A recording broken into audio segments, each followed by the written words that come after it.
So it's Monday night. It's about one after the top of the hour, and we're going to talk a little bit about the world of professional wrestling here on the Popcast Network. My name is Owen. I am your moderator for this show, as always. And joining me is the host and the person who is behind all the wrestling coverage here on the Podcast Network, and that is Ashley. Fucking David Arquette's on the Edge and Christian show. Oh. David Arquette and Diamond Dallas Page both liked my idea that I had on Twitter earlier this weekend. Ironically, they both appeared on the table for free with Edge and Christian just there. So the idea that I had, of course, was have Joey Janela book the rematch, one night only, one time only, Diamond Dallas Page, David Arquette versus Jeff Jarrett, Eric Bischoff. And plus, I want to see RJ, Cabana, and Arquette in King of Trios. Well, who knows what's... Yeah. Let's get to all the news that broke tonight before we actually get to Raw, because it got crazy tonight. If that happens, then you heard it here first. So there you go. Well, sort of. The first news came right when Raw started, which is Joey Janela announcing, I guess, there wasn't enough of there isn't enough spring break to go round in New York because we got spring break 3 on, is it Friday midnight? Friday into Saturday midnight?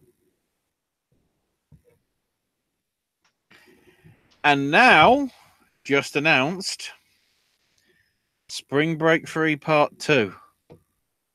The greatest clusterfuck. Saturday night into Sunday morning.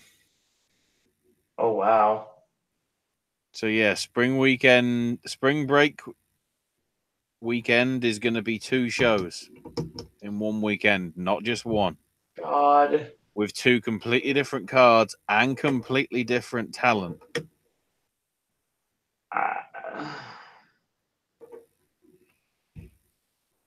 Starting to debate if I want to do those shows. Do you think he can get Ryan Reynolds and Hugh Jackman to sing "This Is the Greatest Clusterfuck"? Wouldn't be shocking. Well, here's the thing about that. That's WrestleMania weekend. There's already enough crazy enough stuff going on. With them moving TakeOver to Friday. And then, let me just check on the actual time. Right as you went into the third hour of Raw, PWG's Twitter account suddenly went busy. Oh, I saw this. The Hand of Doom. Coming Friday, January 18th. Featuring Jungle Boy making his PWG debut to take on Brody King. Puma King versus DJZ. Jonathan Gresham also making his PWG debut to take on Robbie Eagles. LAX versus Flamita and Ray Horus. Flip Gordon is back in PWG taking on Bandido. Man, that'll be a good one. Trevor Lee versus Jeff Cobb for the PWG World title. And the Rascals, Damon Xavier and Zachary Wentz, defend the PWG World Tag titles against Chuck Taylor and Trent, the best friends. Interesting. They are back in some particular fashion. Ugh. So now is the point where I have to talk about an interesting Raw. I don't know why. I mean, that's harsh. I actually do know why. So, let's go behind the curtain here. For the last 2 weeks, it seems to have been hinted by a lot of people that Vince was actually the main creative idea behind the last couple of weeks of television. Okay. Rather than the writers. That's a problem. Keep that in mind as we talk about this opening segment. Seth Rollins is already in the ring.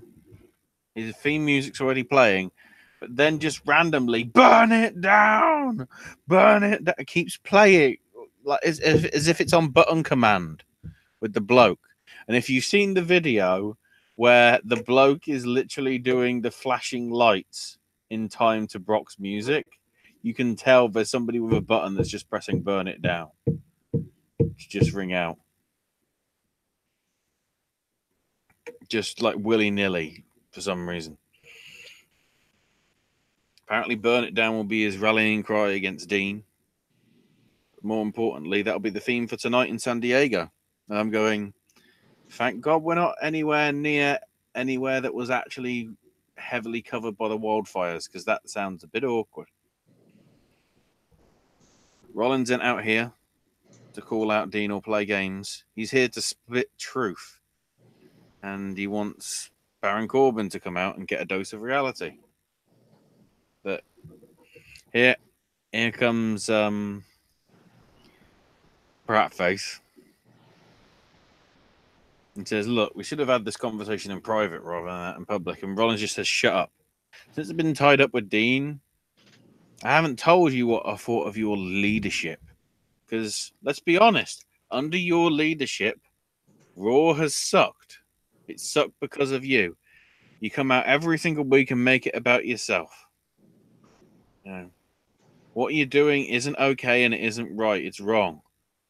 And Corbin's like, look, I get that you're frustrated, but I'm allowing you to vent. But watch how you talk to me. And it's like, are you going to fire me? You know, the roster in the back are the most talented people that we've got. And you just don't know how to use it. You know, one, the Revival's got to fight in ridiculous Lucha House Rule matches. I don't get it. You know, how about we just have more segments with urination in it?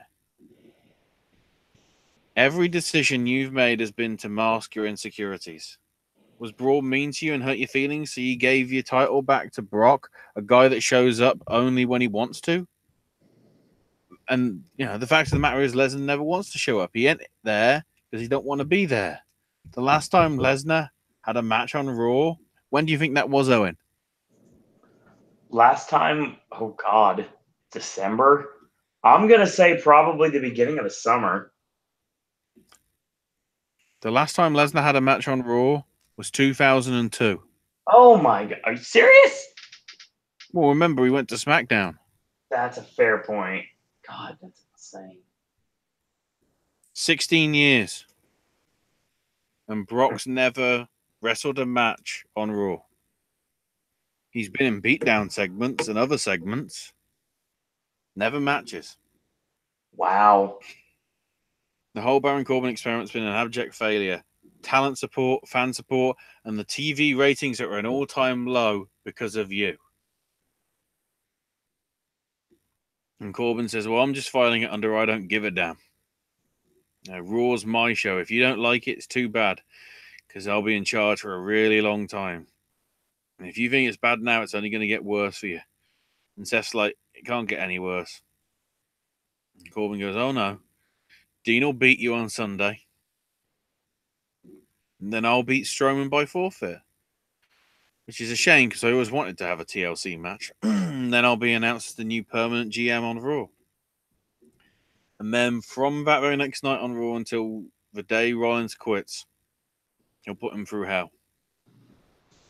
And Seth goes, okay, do it tonight. Have a match with me now. And Rollins is like, well, no. Let's be honest. A one-on-one match isn't good enough for these people here. You always wanted to have one. And we seem to have a lot of things lying around the ring here. So how about you versus me in a TLC match tonight?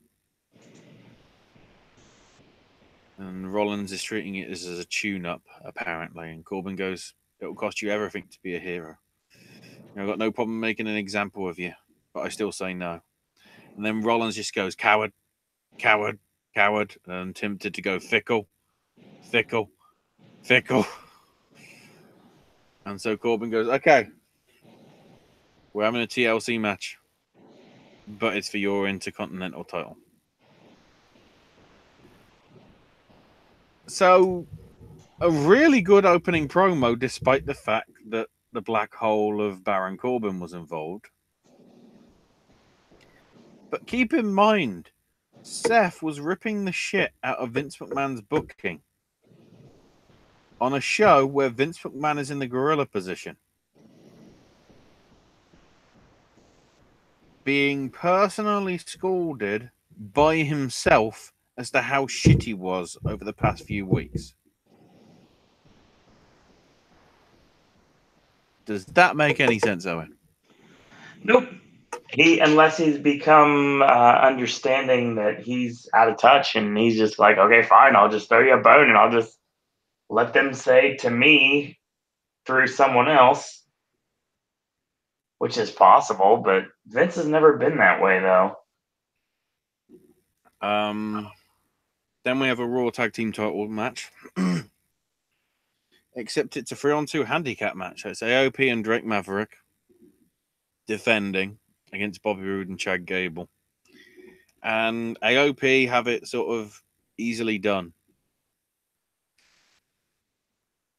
And eventually,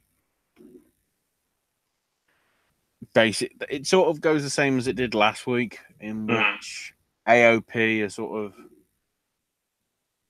gonna win, and Drake wants to tag in and mocks Roode with the glorious thing, and then covers him, only for Roode countering it into a is it Spanish Fly? He was sort of laying on top of Roode, and then Roode moved his momentum to put the shoulders down on the mat. I mean, I'd have to see it for myself. Well, he was sort of somewhat described it. He was perpendicular to him, and then he sort of rolled him over and had the momentum. Was it standing? No. Roode was lying on the floor. It's like the equivalent of a schoolboy, except not in the schoolboy position. I don't know what the terminology is. Small package? No. You have to send me a link to this so I can see. It'll be on the YouTube. Just go to WWE's YouTube page. I have other important things to do. It'll be on there. I'm trying to get you involved somehow. Either way, Roode covers Drake, so is this the finish of the match? Yeah. Roode and Gable are Raw Tag Team Champions. I saw that they won the belts. Here it is. Yay! 3 minutes and 2 seconds. 12 seconds. So I'll be able to tell you in a minute. If you skip to somewhere in, you should be probably sorted. So this is the finish of the match then. Roode and Gable celebrating backstage, saying, it's glorious and all that. Oh, crucifix roll up.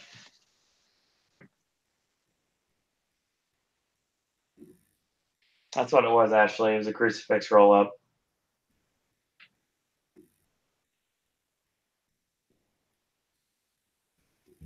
I confirmed that. I just watched the match. I was just checking because some stuff seemed to be sliding. Never a good thing. And also, I was trying to prepare myself for this next segment. So Natalia's got the mic and says, I've normally got a smile on my face, but I've got something to say to Ruby. I love the business, but Ruby doesn't respect anything. Right made it personal when she destroyed my dad's sunglasses and tried to destroy my dad's legacy. I had to overcome so much to make it here. Remember the Montreal screw job? Remember when Brett punched the owner of this company in the face? I had to overcome all that. I'm damn proud to be a Hart. And I'm damn proud to represent the Hart family in this company. And I'll teach Ruby about respect at TLC. And I'm also going to dedicate my match to Jim on Sunday. I'll take all my emotions and drive her ass for a table. And then here come the Riot Squad with a table in hand. And Ruby makes fun of Natalia for crying and everything. And, all you do is you feel sorry for yourself, Natty. You don't need respect. You need a good counselor. Nobody's had the guts to say it to your face. You don't represent the Hart family. You disgrace them. And while I know I won't be at the Hart family Christmas this year, I wanted to give you a gift anyway. And this is the gift that keeps on giving. She pulls this curtain that's over the table, and the table has Jim Neidhart's body on it. What? Well, it's basically a picture of Jim from like the heyday of the 80s and 90s that's on the table. And that this Sunday at TLC, when she puts Natalia through the table, she and her dad will be closer than ever. And I'm like, well, Vince is writing this bit segment clearly. For fuck's sake.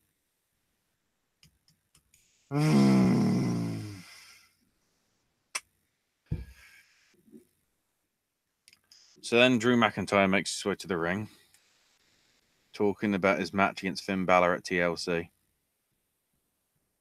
Why he challenged Dolph tonight and a rematch from last week? I'm the only man in the WWE. Nobody stays undefeated. Andre, Taker, nor me. But that lights a fire on me and makes me more dangerous. Maybe they should ask Finn about that. Oh, wait. I beat him so badly that he ain't here tonight. And when I talk, everyone will listen. I'm making Raw a better place, and if they don't like me, they'll respect me. And I don't care what kind of guy Ziggler is, if he's a bad guy or a good guy. Ziggler's the guy that's going to get his head kicked off.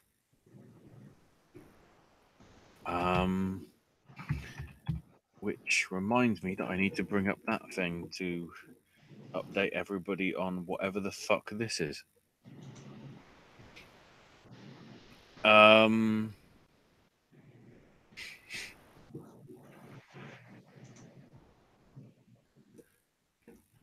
Drew and Dolph is okay for what it's worth. Drew gets the win with a Claymore.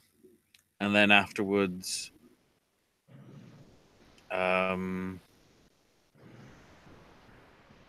Drew manages to, he's going to go for the steel steps and do something with them, but the referees come to stop it, and Adam Pearce. Except then McIntyre Claymore kicks Ziggler into the LED apron.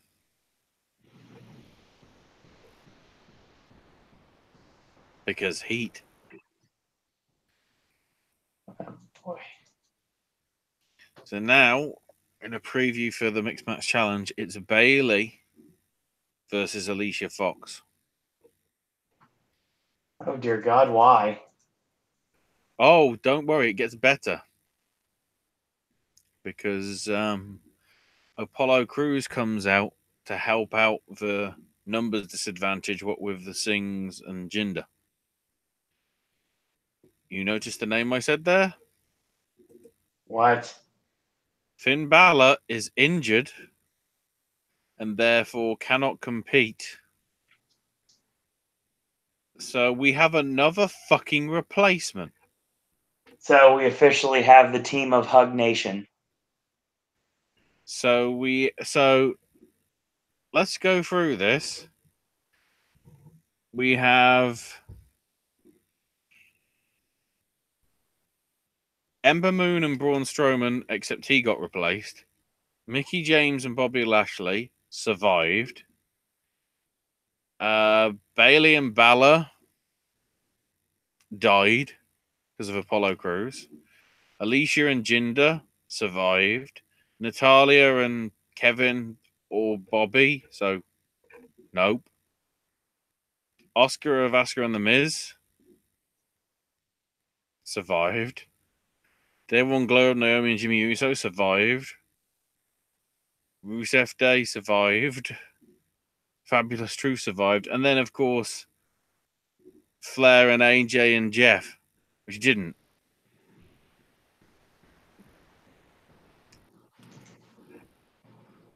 The thing is, we blatantly know who's going through from the SmackDown side, don't we? Yeah, unfortunately. Because if Asuka's busy with TLC, her and Miz are not going to win. Nope. So R-Truth and Carmella are going through on the SmackDown bracket. Why? Because I've got a feeling they're going to take the piss out of number 30. The most notable thing being R-Truth comes out as number 30 in the Women's Rumble. And then realizes his mistake.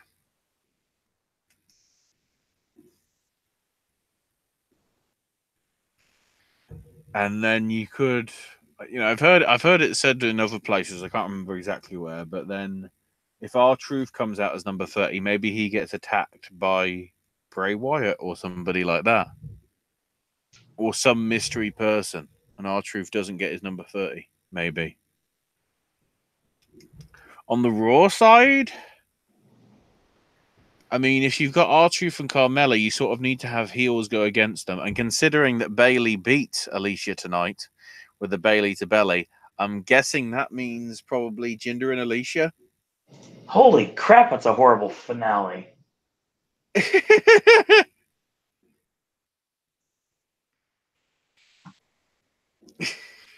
God, I'd rather watch just a straight 35-hour like mixtape of Jumpin' Jeff Farmer promos.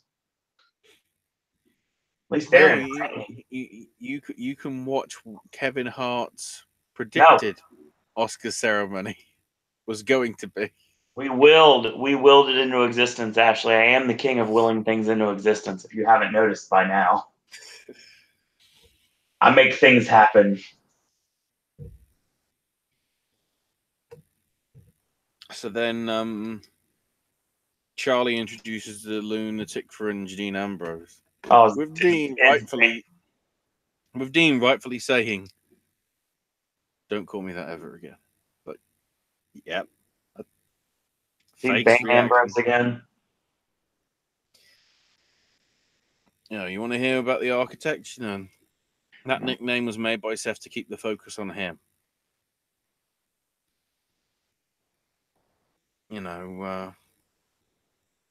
went to the ring with no plan, and now he's in a TLC match with Baron. I've always wanted to be the man, and I stepped on him and Roman Reigns. And I'm like, I think you'll find there's only one the man. They're on the other brand. Accurate. If Seth's still the champ, I'll take the title Sunday and say what I want to his face. And then Charlie's like, how would Roman react to this? And he goes like, who cares about Roman? Because that's apparently how you get heel heat. Because,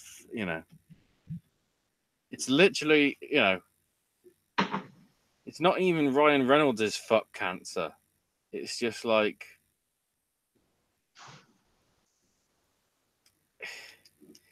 we're still skirting on that issue. Because, we've got to keep mentioning him.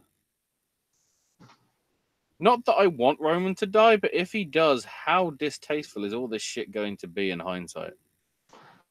Very good point.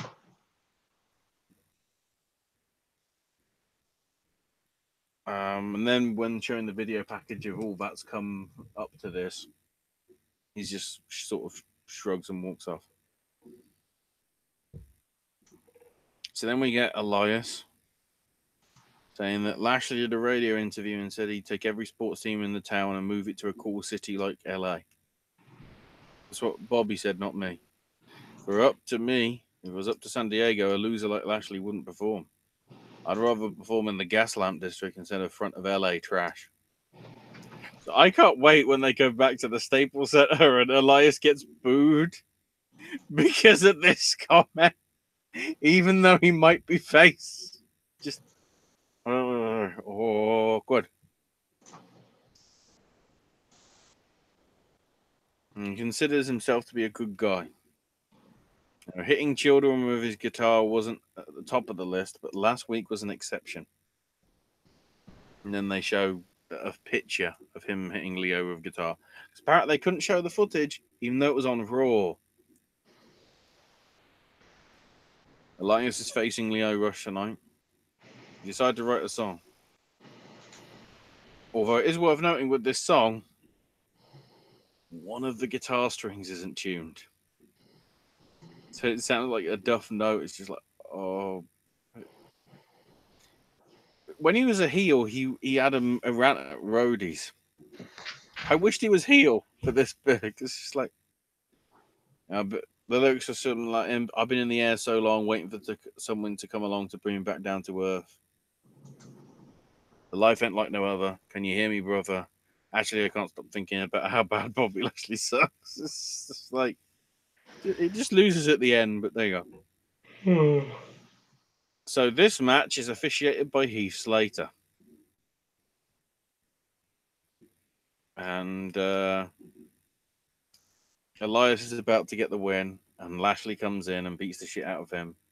And Heath's sort of about to do something. And Lashley's just speaking with him. Clearly interpreting that, like, you are sort of the... I guess he's the Nick Patrick to the NWO. He's, you know, the authorities referee, sort of. And Lashley smashes the guitar over Elias. Leo covers Elias, and Lashley says to Heath, cover the pin, you know, count the pin, and does so. So, you think Rush wins?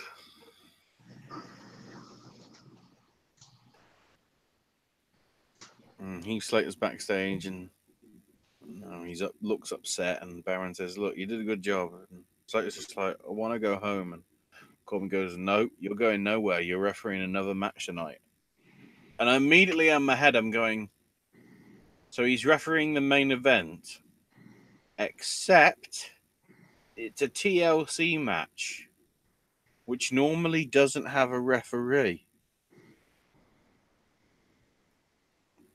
So what the hell is that about?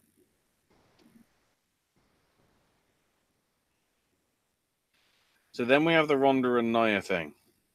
The thing is, once again, they were saying with this is that the women's GM, word I can't say, Bliss. Thank you. Will be taking questions from the crowd. So immediately I'm going, oh, no. So Bliss is about to start talking. Except Nia's music hits and she and Tamina come out. And Jax basically goes, before Miss Bliss starts asking questions, I'm making a statement. This Sunday, I'm going to become the Raw Women's Champion at the direct expense of Ronda. Getting cracked in the head in the UFC's done a number on her logic.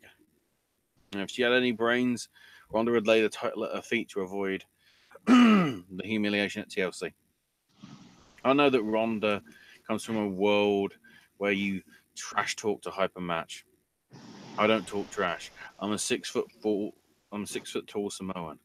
My fist broke Becky's face with one punch. This Sunday, I'll punch Ronda in the face, but I won't stop at one punch like I did with Becky. I'll keep doing it until Rousey taps out just to stop me. I'm not just the imposing force in WWE Women's history. I'm a strategist. Rousey's a world-class judo champ, Strikeforce champ, UFC champ, Raw Women's champ. If Rousey avoids the punch and tries for an armbar, I'll pry her off my arm and punch her in the face and get my title. She's done that shit again. It was a great promo, and then she decided to shout and just sounded like somebody that is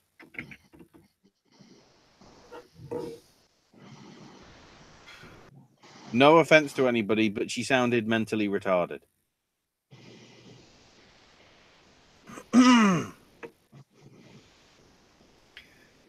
So then Ronda came out with a mic, sort of stern face, and said, "I'm not here to hit my poses.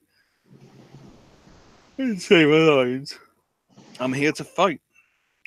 So then Jackson, Tamina get out the ring and then sort of surround her, but Ember sort of comes out to make the save.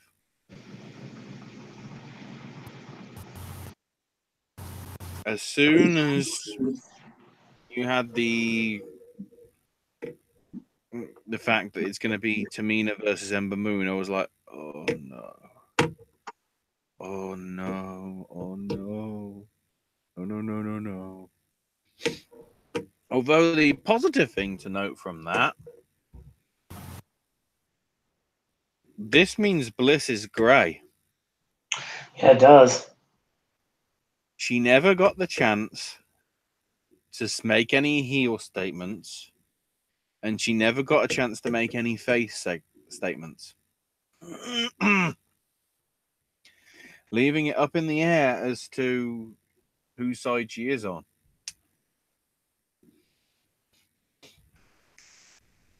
Which I think is the smart move. Also, to show you how shit Tamina is, Ember Moon beat her.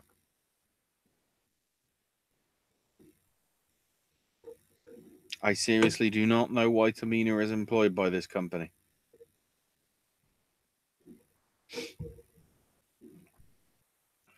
Because I'm pretty sure there's quite a lot of places that wouldn't even be interested in her.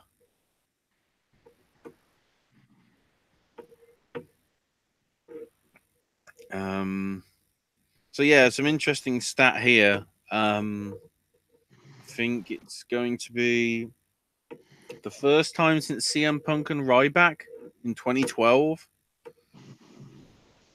that there's been a TLC match on Raw.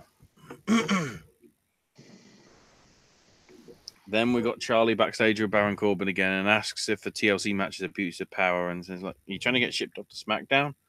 But I'm just kidding. Since I'm going to beat Braun by forfeit, I'll be robbing the people of seeing me in a TLC match. And Charlie's like, are you nervous about him showing up? He's like, what, have you been reading stuff on the internet, on Instagram, on Twitter? I'm not nervous at all. All hail Baron Corbin. And I'm going, you do not get to steal the lines of King Booker. You shit.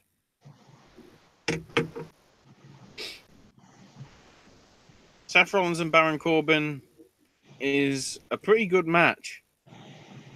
And then, because heat, Slater gets involved sort of clearly sort of against his will. Doesn't want to do it, but he's got to help his boss. And Rollins manages to somehow recover despite being pushed off the ladder and rather than landing on the rope, sort of falling to the outside instead. It's clearly left Seth in not a great shape. Manages to power bomb Baron off the ladder for a table in the corner of the ring. Then he's trying to stop him. Rollins hits him with a super kick. Then Rollins hits the stomp on Corbin underneath the ladder and then goes up and grabs the Intercontinental title with about 40 seconds left. And then lo and behold, walking down the ramp, just looking on, is Dean Ambrose in his Bane coat. And that's how we end Raw, because it's like, we'll see you on Thunder, everybody. So overall, because we actually got a TLC match, I'd have to say it was actually an okay-ish show. I still think the viewership is going to be down because I think there's a somewhat competitive game in the football that's happened. But then at the same time, it's brilliant. They were sort of commenting throughout the night about, these Raw ratings are so low. And then look what was said next. And I'm going, well, you're trying to appeal to the people that aren't watching Raw, yet you're legit saying in the segments that they should be watching it, even though they're not actually watching it. Paradox much? Ever so slightly?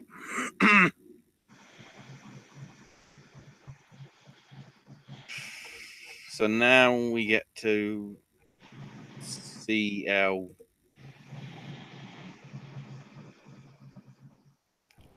Control-Alt-Delete, I don't know. So we have 11 matches on this card.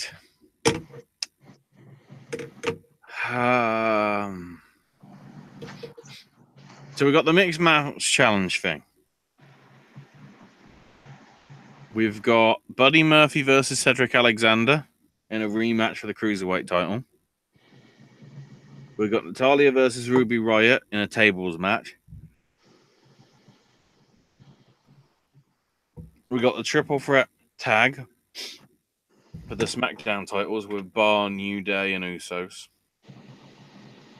We've got Balor versus Drew, even though we don't know whether Balor's actually going to be okay. We've got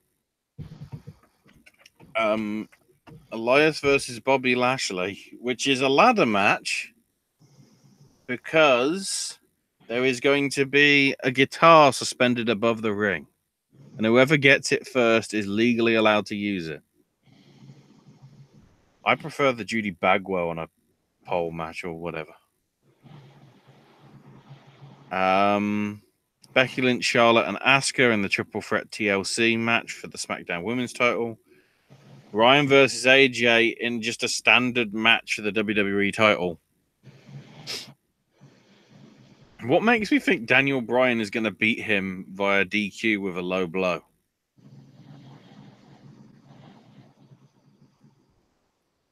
Because apparently that's what all happened all this year for AJ, just in the balls. Ronda versus Nia for the Raw Women's title. Seth versus Dean for the IC title. And then Strowman versus Corbin in the will Baron become GM or not? And will Strowman get Lesnar at the Rumble or not? We'll see, I guess. Baby.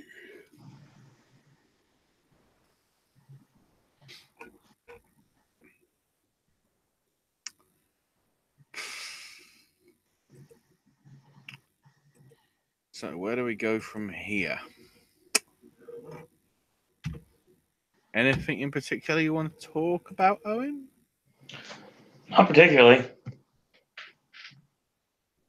But I can just do sort of the general main talking points then. that you clearly don't know about. So New Japan, World Tag League happened, and Evil and Sonata won, beating the Gorillas of the Fuck in the final, who retrospectively beat, I think it was, I can't remember the pairings up off the top of my head, but either way, they both had to beat, I think it was Yano and Ishii was one of them, and then it was, the Killer Elite squad of Archer and Smith, Davey Boy Smith. They both lost to the other to allow them to qualify through to the final. So, interesting stuff. The other interesting stuff, though, happening on that show, Ospreay winning number one contenders match against Tai Chi, and then Ibushi beating Goto for the never openweight title, which builds into the crazy shit that is going on this weekend.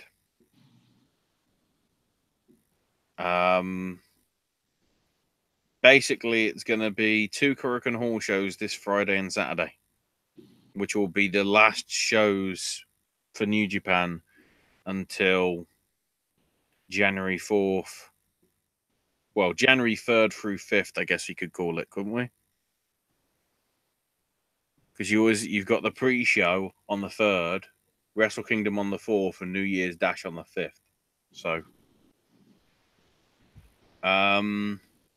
one of the big things, though, is Teruaki Kanemitsu will be returning to action on the second day, this coming Saturday, after having a cervical spine injury over 2 years ago.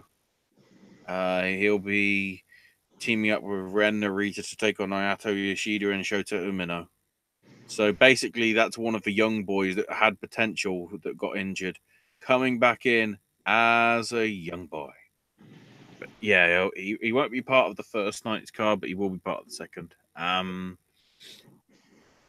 Mainly, it's tag matches throughout most of the Korakuen Hall shows. The most notable main event from night 2, at least, being Tanahashi teaming up with Ospreay to take on Omega and Ibushi. So the Golden Lovers will be in tag action. I don't know whether I want Omega and Ibushi to win that one, because then if they do, logic means that they won't win at Wrestle Kingdom. Speaking of, we actually now have the full card for Wrestle Kingdom as well. The big thing this year, there will be no New Japan Rumble. Instead, the pre-show will be a gauntlet match to decide number one contenders for the Never 6-man titles.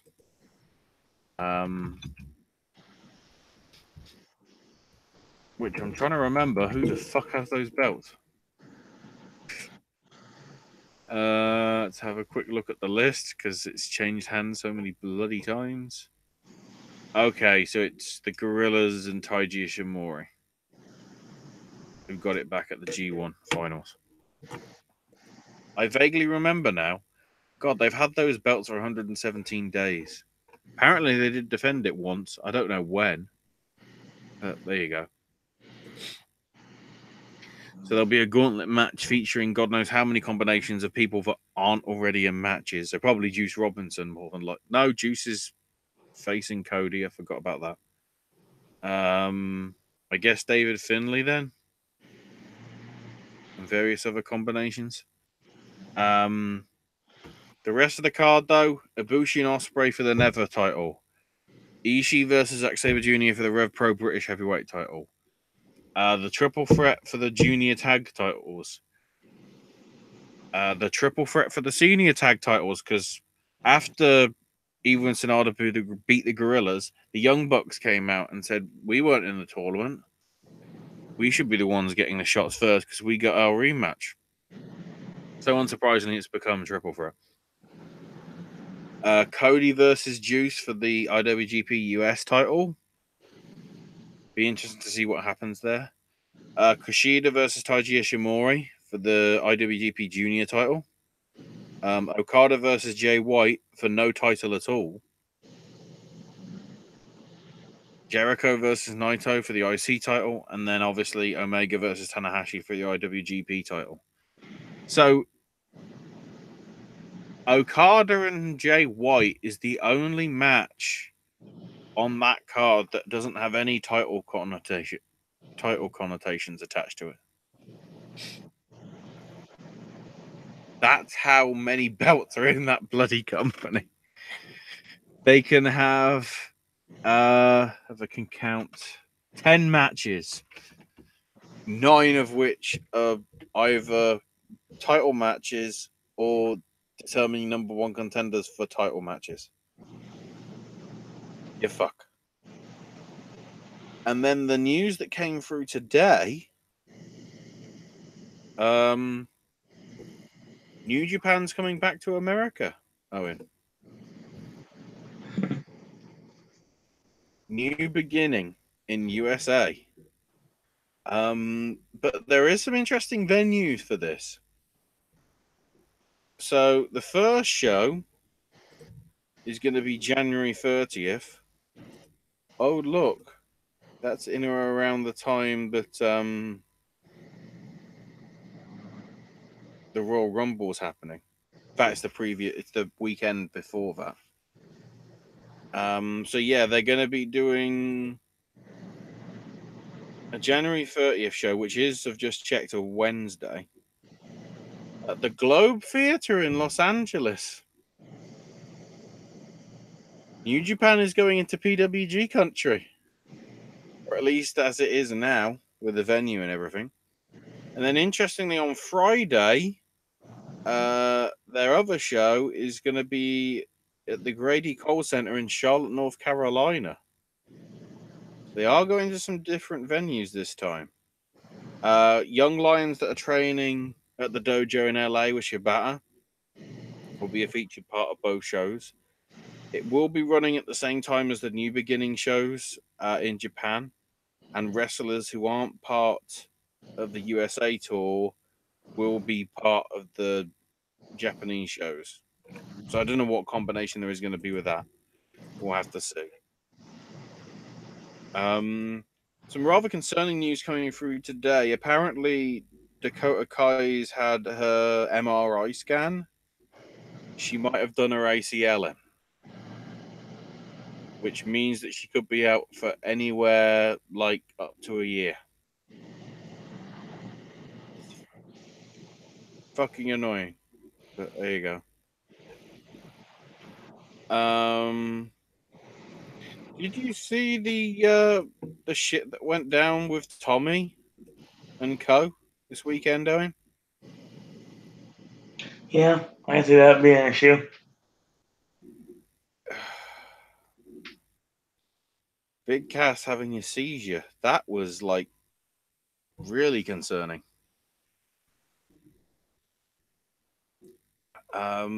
Yeah, basically, apparently he was in the arena lobby when he just collapsed, landing right on his face. And the doctor came in, and Tommy and Bully Ray were there, and he got loaded into an ambulance and was responsive afterwards. Yeah, so apparently, yeah, but somehow, not sure exactly how, Big Cass suffered a seizure. Apparently not related to drugs or anything.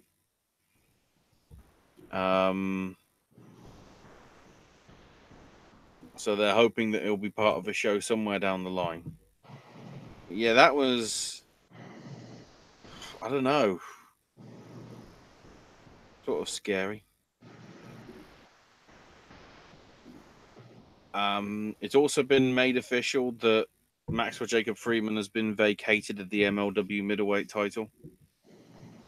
And the four-way ladder match, which is airing live this Friday on television. Is it beIN Sports, Owen? Is it beIN Sports that does the MLW stuff? I think it is. Sounds I don't right. know because I just get it on YouTube. Does that mean they're going to air it live on YouTube for people like not in America? I don't know. That might explain why Ring of Honor's final battle all of a sudden mysteriously is at 8 o'clock at night. You obviously didn't see that because Owen got plans. Hashtag Street of the Year. That's right.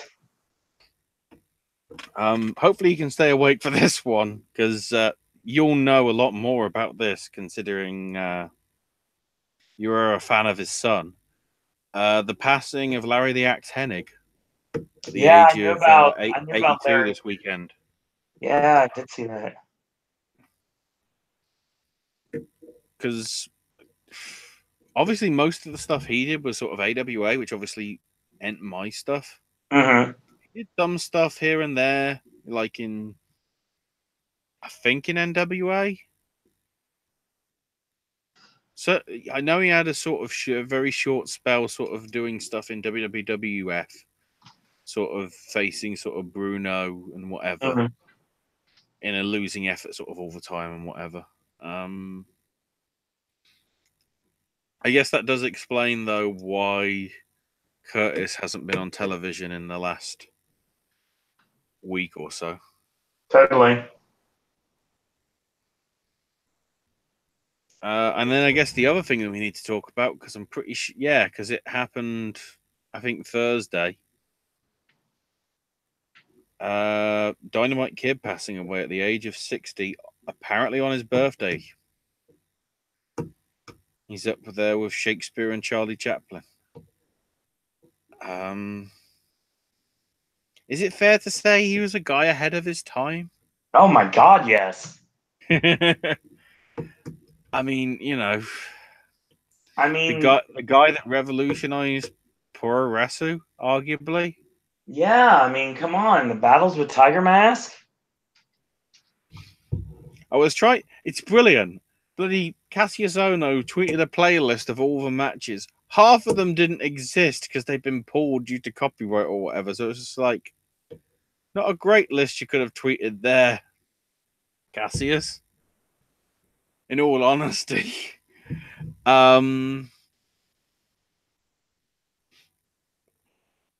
but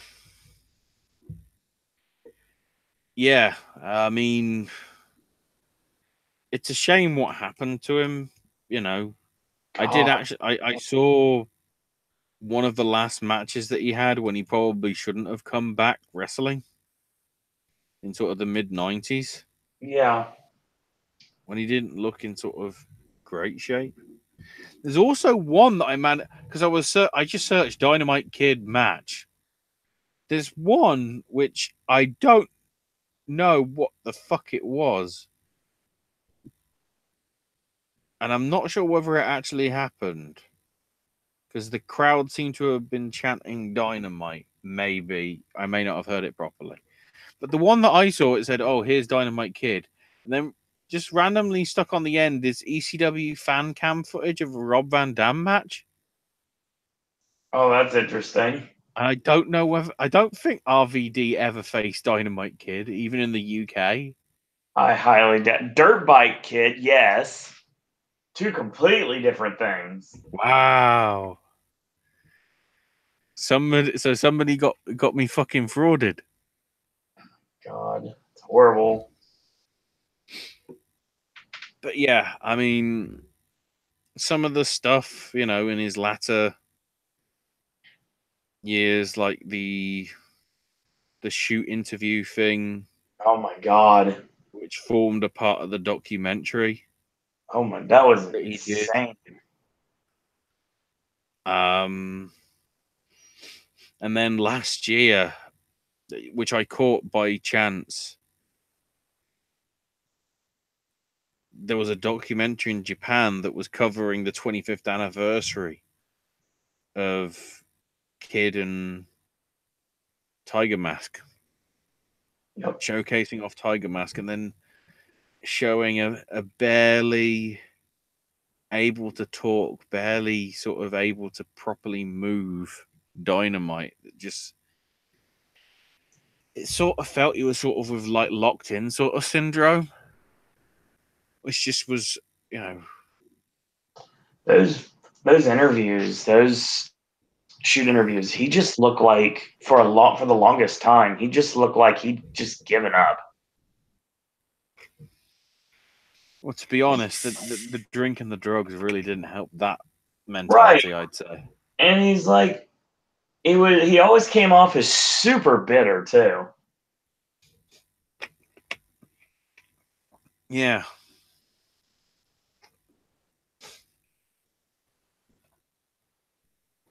I didn't really sort of like anyone or anything. I mean, I saw some very interesting comments from some people saying how he was a bastard to his wife. Yep. I won't go into full details, but let's just say there may have been alleged rape involved. You know, a conflict. It's weird that despite all the things he's done and all the things that he said, he's not going to be treated the same way as a certain Christopher Ben something. I never remember the name. Oh God. Yeah. Because it's sort of similar, except obviously Dynamite Kid didn't go far as to sort of commit murder and then kill himself. Because if you look at it sort of on a par, wrestling fucked up both their lives. Totally. In a different manner, I mean, the British Bulldogs in general. Like, look at all the problems Davey Boy Smith had. Which now leaves me the question: rather than putting him in separately, as long as the families are okay with this, With the Bulldogs in? do the British Bulldogs go in the Hall of Fame down the line? I think so. I honestly think they're going to try to make it so we get the British Bulldogs as your tag team, and Owen finally gets into the Hall. It's going to happen. Well, yeah. I'm sort of wondering whether they go even further and put the Hart Foundation in. And they Because could. then at the same time, Jim goes in, Brett goes in for a second time, Owen goes in, you can sort of cover everything. I want Brian Pillman in the Hall of Fame. That's the other reason. Because, of course, Pillman had his spell in the foundation for... Forget his weird, strange run in the WWF. I'm telling you right now, Brian Pillman was one of the talk about revolutionaries when it came to light heavyweight wrestling in America. His battles with Jushin Thunder Liger in WCW. Mm-hmm. Everyone knows how big of a mark for Pillman I've always been. I like how his son is actually doing well in MLW right now. I don't know whether they're being televised on Friday. I don't think I know there was a little clip with them going to Pro Wrestling Tees and him and Teddy Hart shitting on House of Hardcore. It was just like, oh.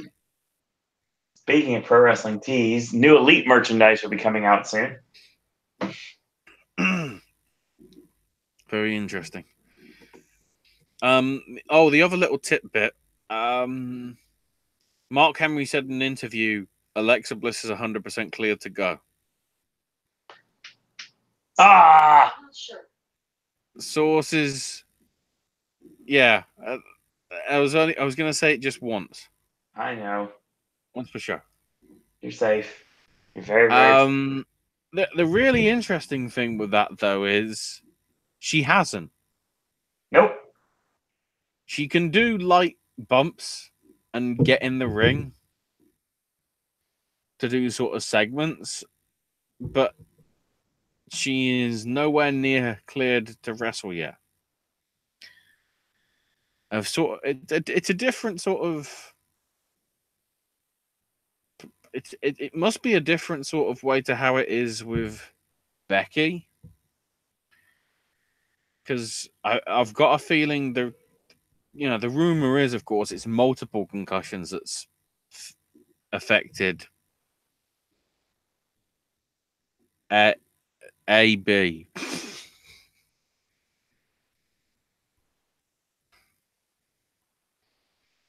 Hang on, let me try this.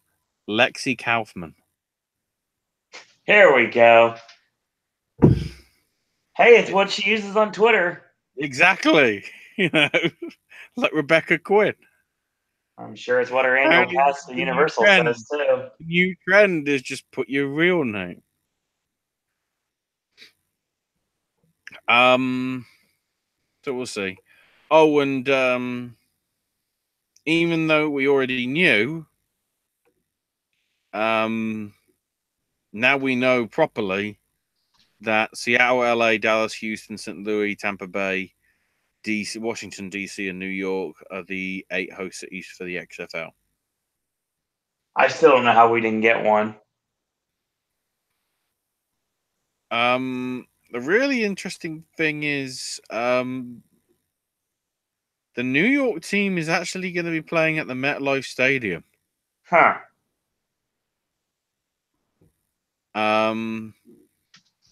Dallas are going to be playing at the Globe Life Park in Arlington, Texas. So they're not. I don't think that's.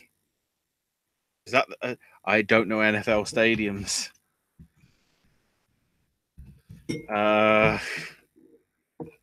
God damn it! List of current NFL stadiums. Please save me, Wikipedia.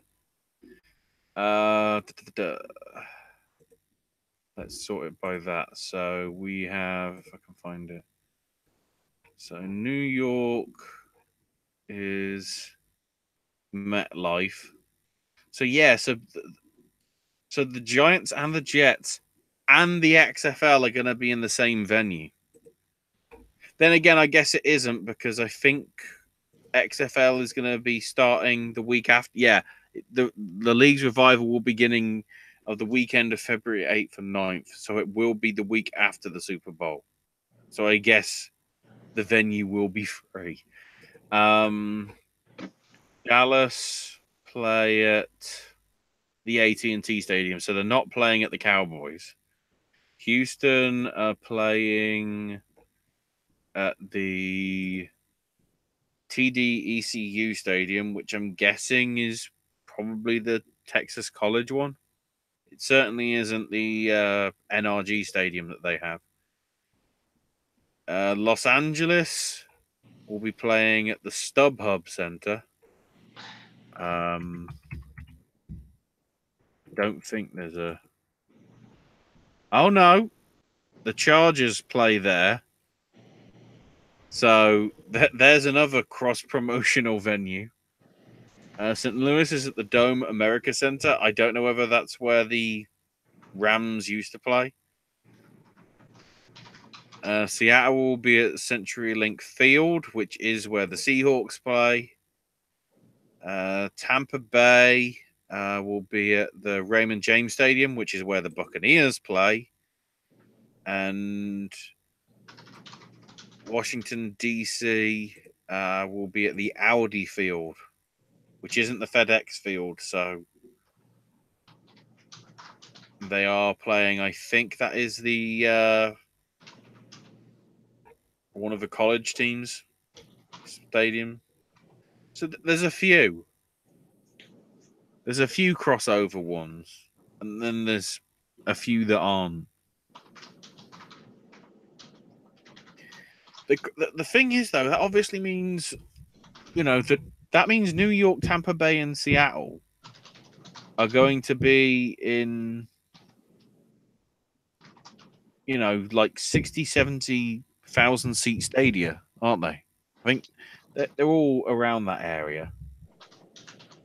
The StubHub Center, I think, only hold like mid 20,000s. So there's going to be a disparity in numbers in that case, despite the fact that LA is like one of the cities that you're trying to go heavy on. So who knows? Who knows? Some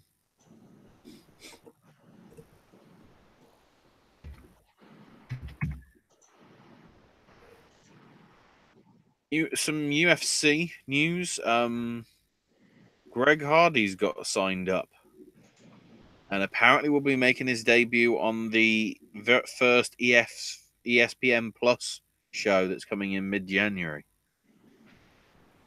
This is the guy that quit NFL a few years back and made his debut on the Dana White Contender Series, winning both fights by knockout. And then also got another win. The interesting deal is that, of course, Hardy's got a past with domestic violence. Found guilty of assault and communicating threats like 4 years ago.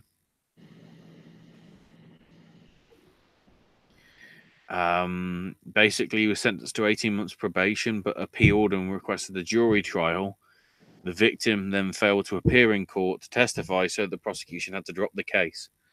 Upon that, he got thrown out of the NFL and then got the suspension reduced from 10 games to 4 games somehow. The awkward deal with that show is Paige Van Zandt set to be on the show, facing a woman by the name of Rachel Ostovich.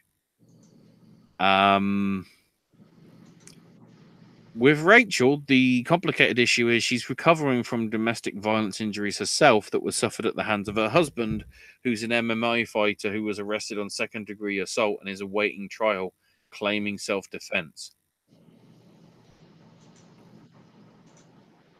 So, I don't know. At the minute, I don't know what the shit's happening with that show.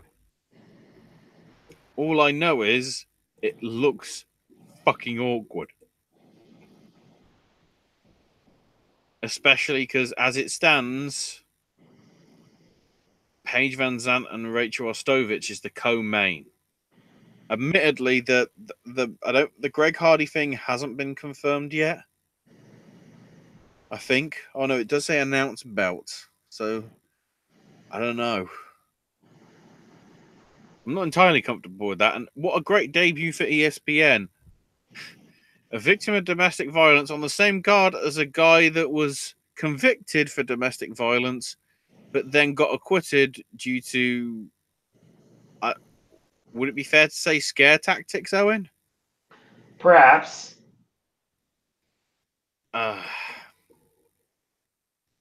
Anyway, UFC 231 from this past weekend.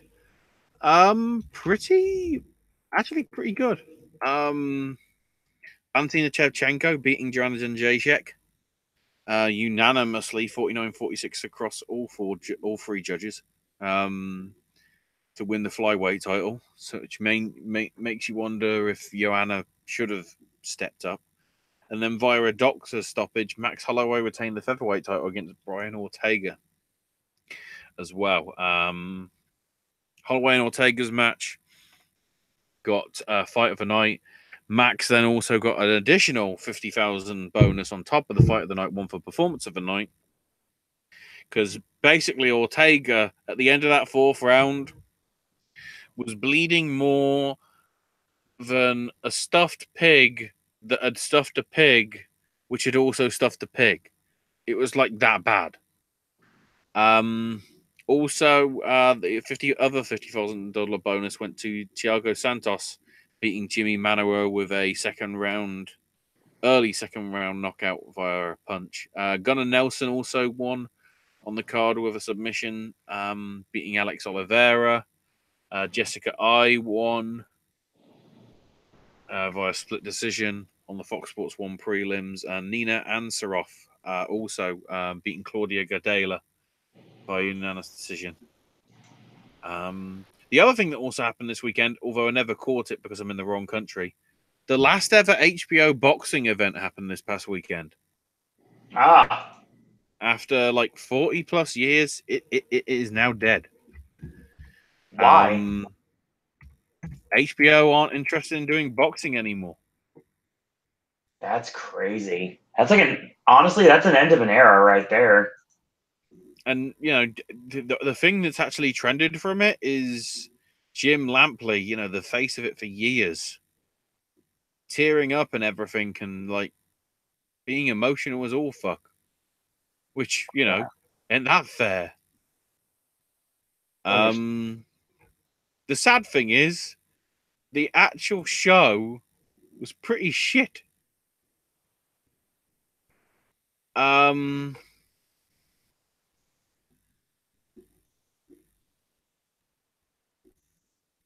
Which it's not to sort of go against the fact that 2 of the 3 matches were sort of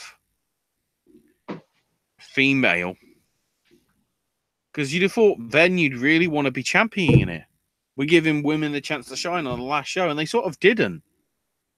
Because they were sort of one-sided fights. They weren't competitive fights.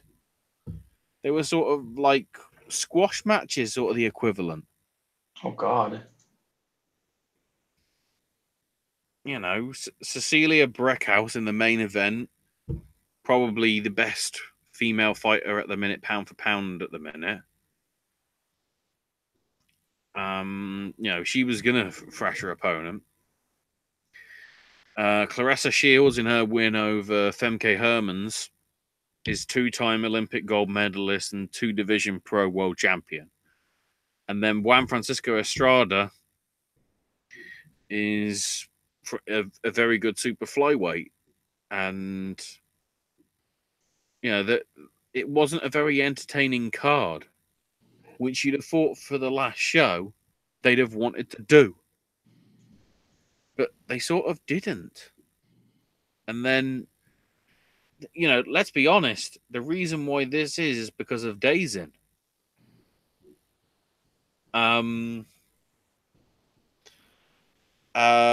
Which ironically is actually happening this next weekend. You know, Canelo Alvarez back. His first fight is on Dazin. Can't remember what's on the other undercard for that.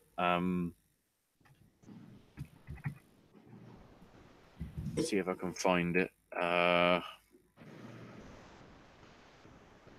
they announced the deal a few months back, and yeah, it's a 5-year, 11-fight deal. Holy shit! I don't know what else is actually on the undercard for that one, but that's on Dazin. Also on Dazin this weekend is some Bellator. I think it's 213 in Honolulu, Hawaii.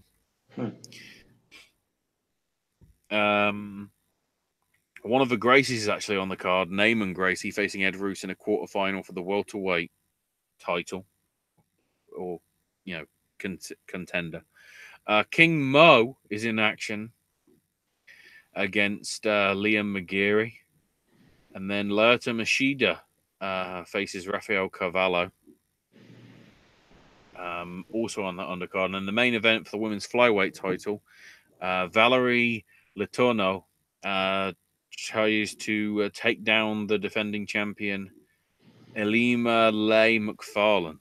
I think that's how you pronounce it. Although actually, wow! So there's actually two shows back to back then in Honolulu, Hawaii. There's also a show on Saturday. No, there's a show Friday and Saturday. So on the Friday one, we've got Frank Mir in action against JV Ayala. And the main event of that one is Brent Primus versus Michael Chandler, with Primus's lightweight title on the line. Also, apparently on the Bellator website and Bellator mobile app, another Gracie is fighting Robson Gracie, taking on Bryson Bola Howe. And then on top of all that,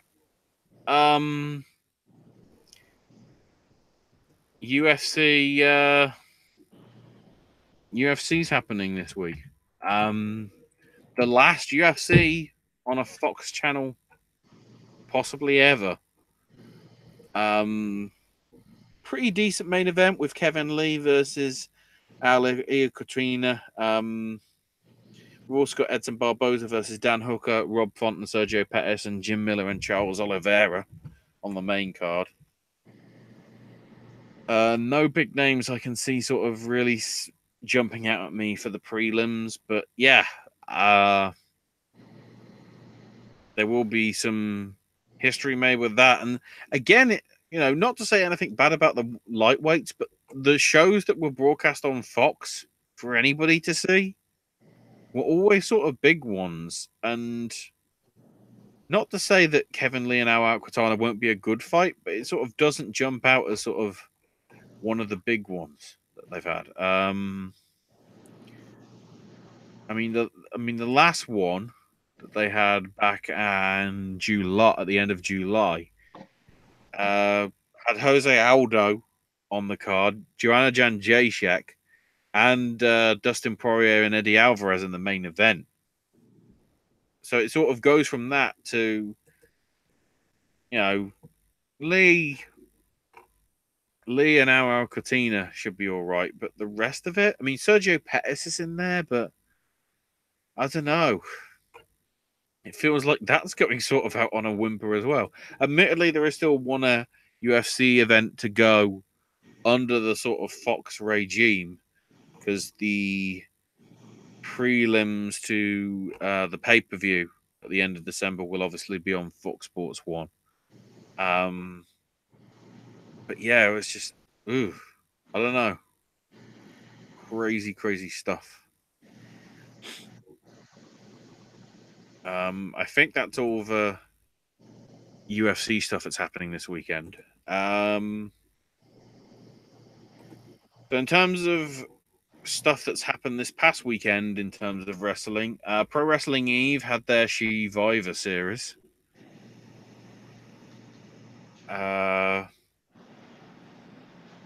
Team of the Jamie Hayter team of Jamie, Sammy Baines, Charlie Evans, and Nightshade beat Team Wolf of Chris Wolf, Kanji, Little Miss Roxy, and Sadie Gibbs with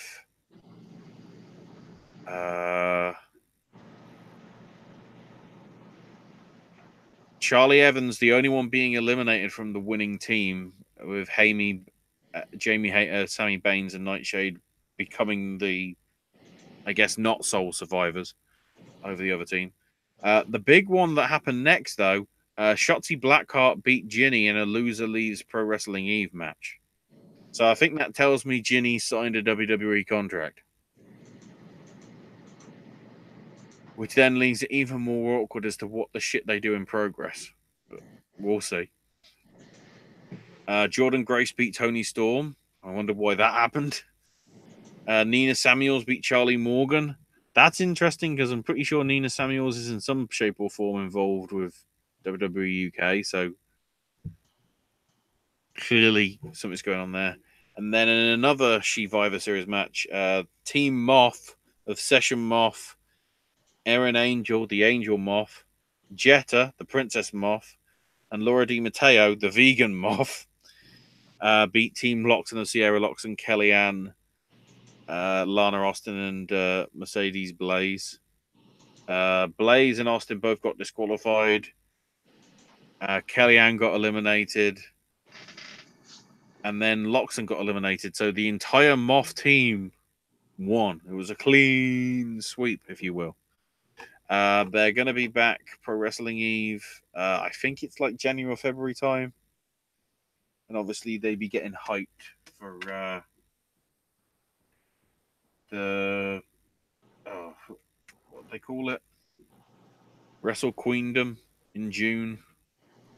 As that's their big show and all that. Progress Wrestling had a couple of weekend shows in Manchester and Sheffield. The big stuff from it Trent Seven retained the Atlas title against Dan Maloney. Ela Dragunov beat Tyler Bate. LAX beat CCK to get number one contendership to the tag titles. And then we actually have a team name for Spike Trivet and Drew Parker and William Eva and Chuck Mambo. They're called Do Not Resuscitate. And they seem to be taking it out a lot on all the WWE UK talent. Ain't that weird?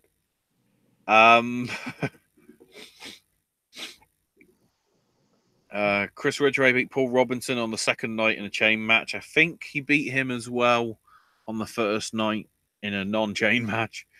Travis Banks beat Ela Dragunov, so Travis getting a big win in, I think, his return match after injury. Jordan Grace beat Tony Storm again. Aussie Open retained the tag titles against LAX, and Volta retained the Progress World title against Shigehiro Iri. And then British Strong Style beat the Calamari Catch Kings of Chris Brooks, Jonathan Gresham, and Timothy Thatcher. So CCK was sort of amalgamating completely this time round.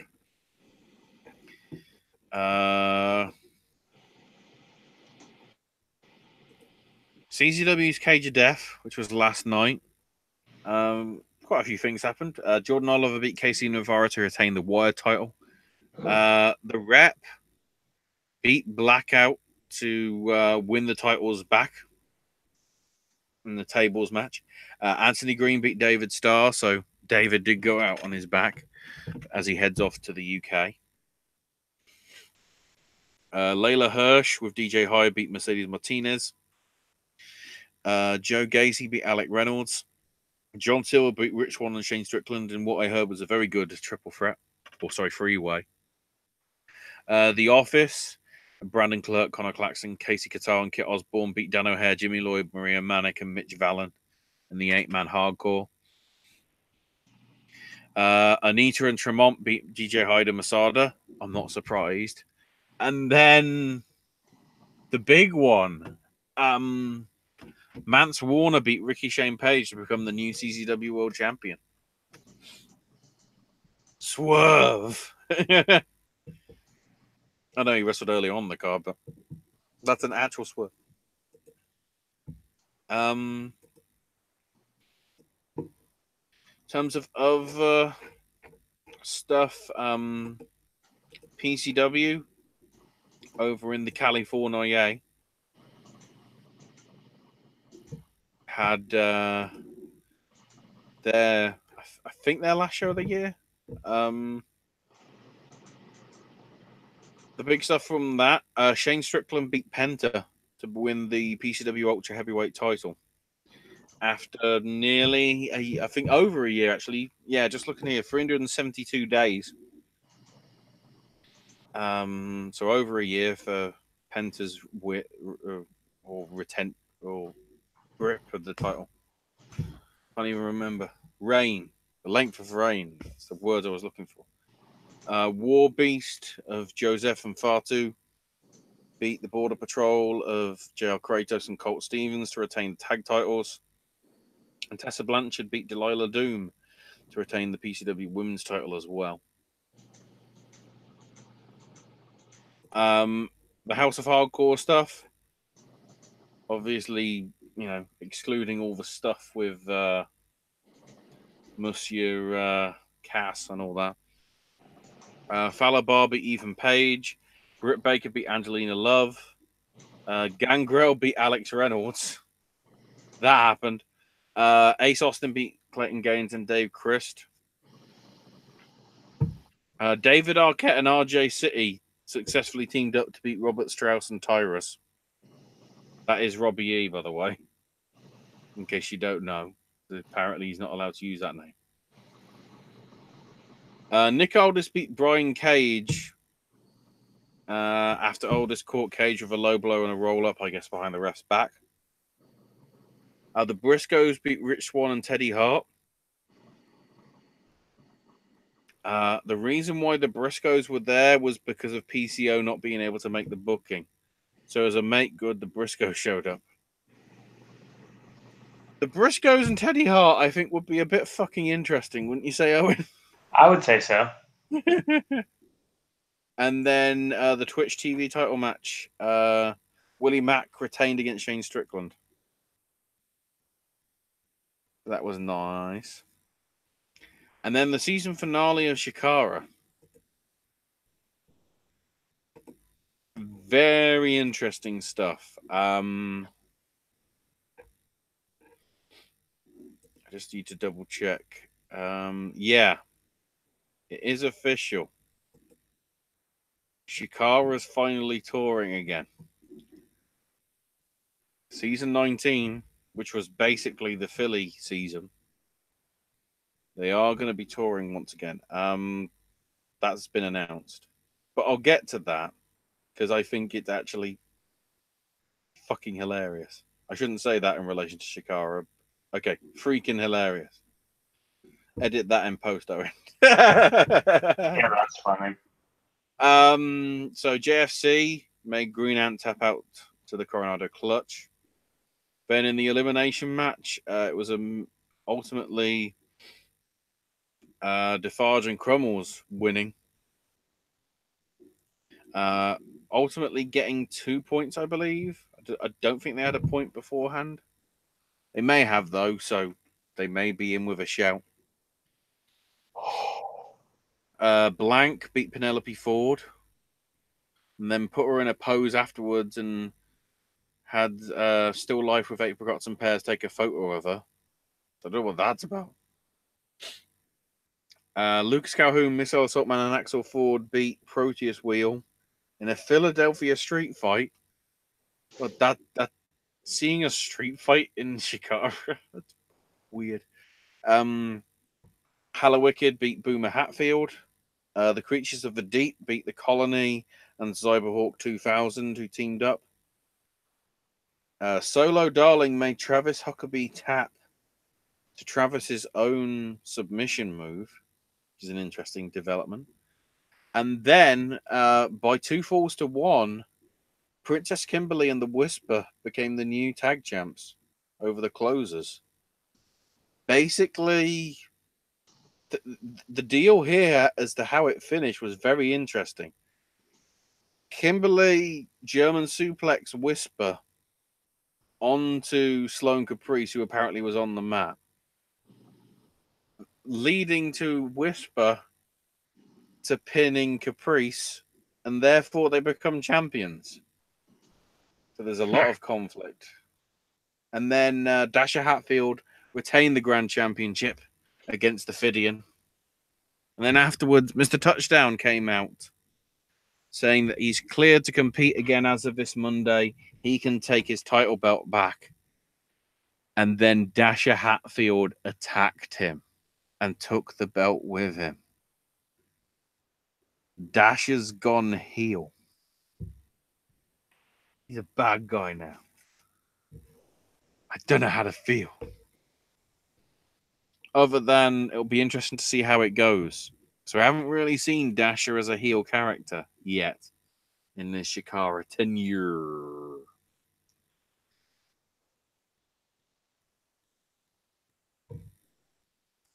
So now I need to remember my audio clip.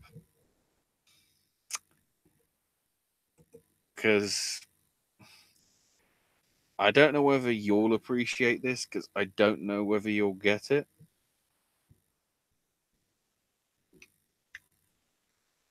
Because I don't know whether you follow this show that much. So it appears as if at least at this early point, considering there's only 6 shows announced, there's an interesting theme developing around season 20 of Shikara. And I think this sums it up.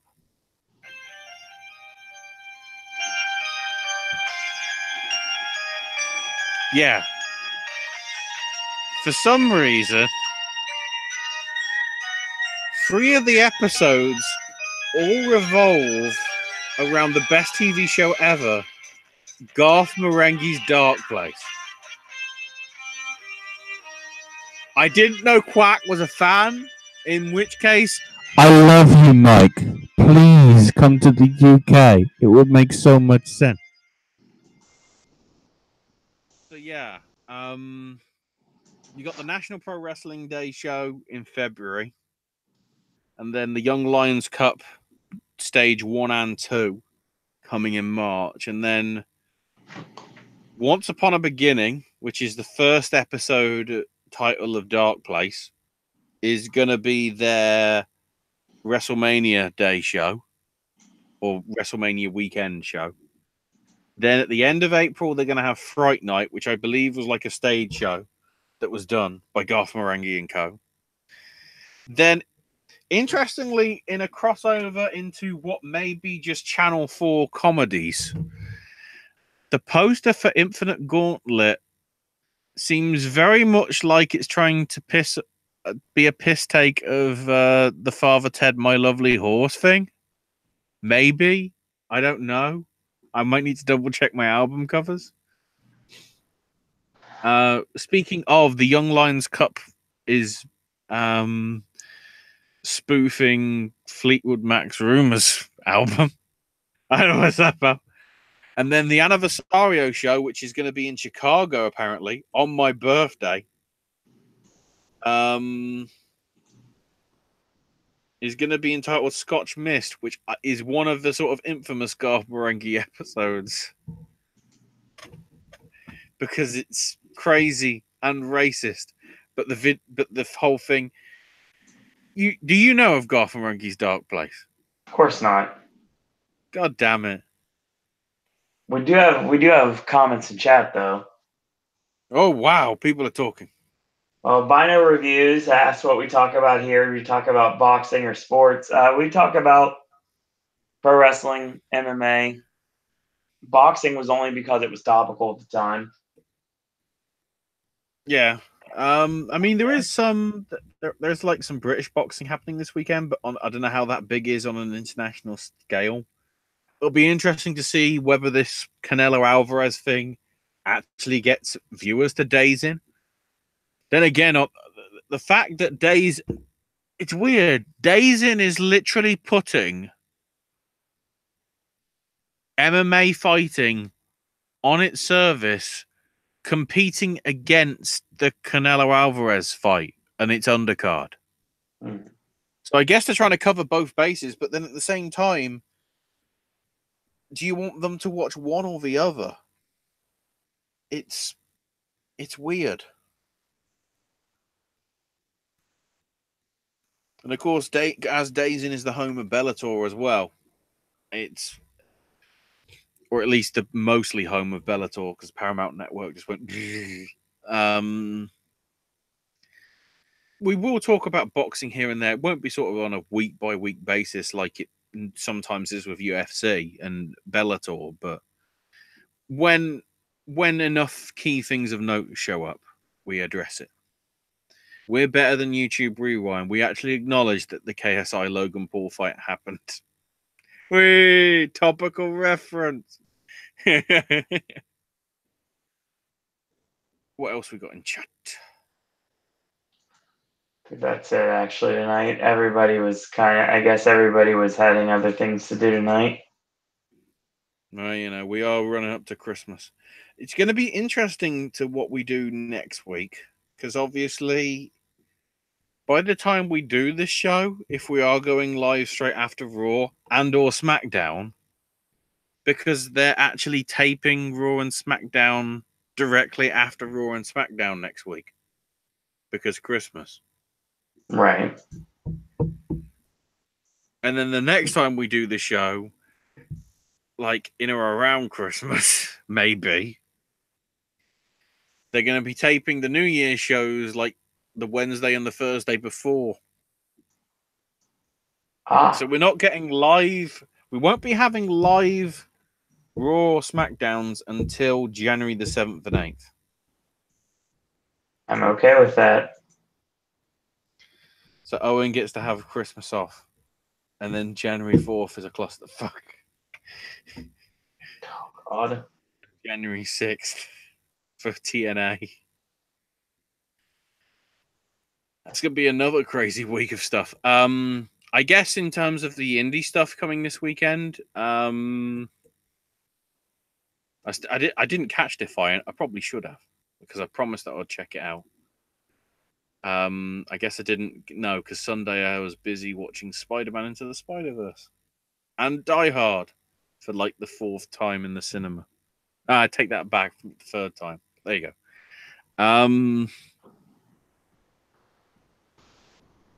House of Glory has its 8th anniversary show this weekend. That one I do remember off the top of my head. No PWX. ICW is not till next weekend.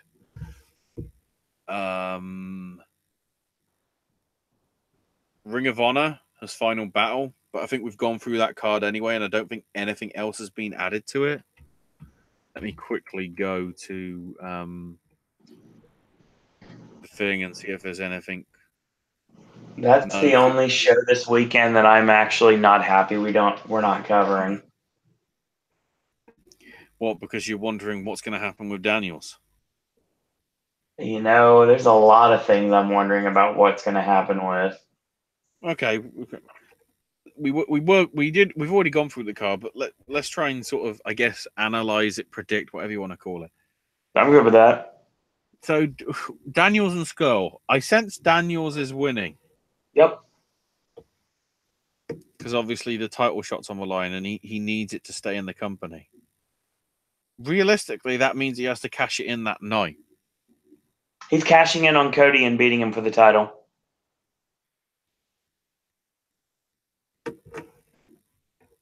Or we could do it. Or we could. Well, it's Ring of Honor. Think about it. The perfect way to do this would be have Daniels cash in and make it a 3-way dance. Yeah. And have Daniels beat Cody for the title with the BME clean. Or do they have Cody retain? Or do they do it Taz style and have Cody get eliminated first? It's possible. Because if Cody is done with Ring of Honor, because he's doing All Elite or New Japan or both or whatever,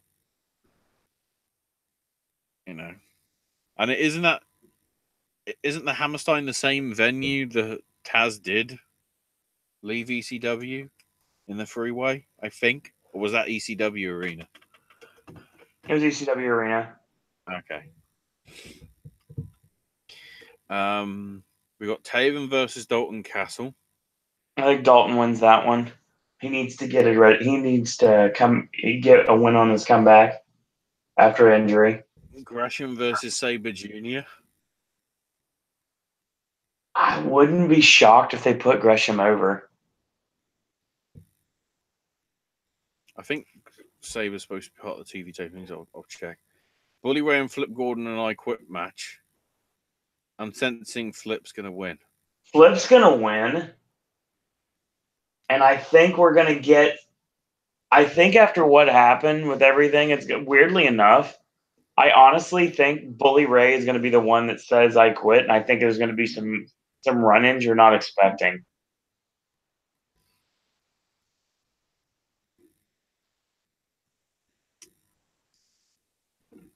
We'll see.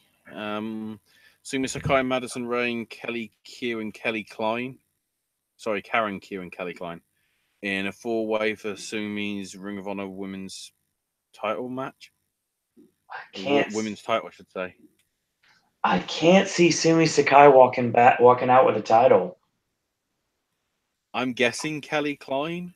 That's the only one that makes any sense. If they were ballsy, they'd give it to Madison Rain. Yeah. And then Jeff Cobb against Hangman Page for the TV title, which I think is probably, Matanza's going to be eating somebody. That's all I'm saying. I mean, I would see Page winning if he wasn't leaving the company. Oh, I keep forgetting that all the elite are leaving the company. And also the tag team title ladder war with the Briscoes, SCU, and the Young Bucks.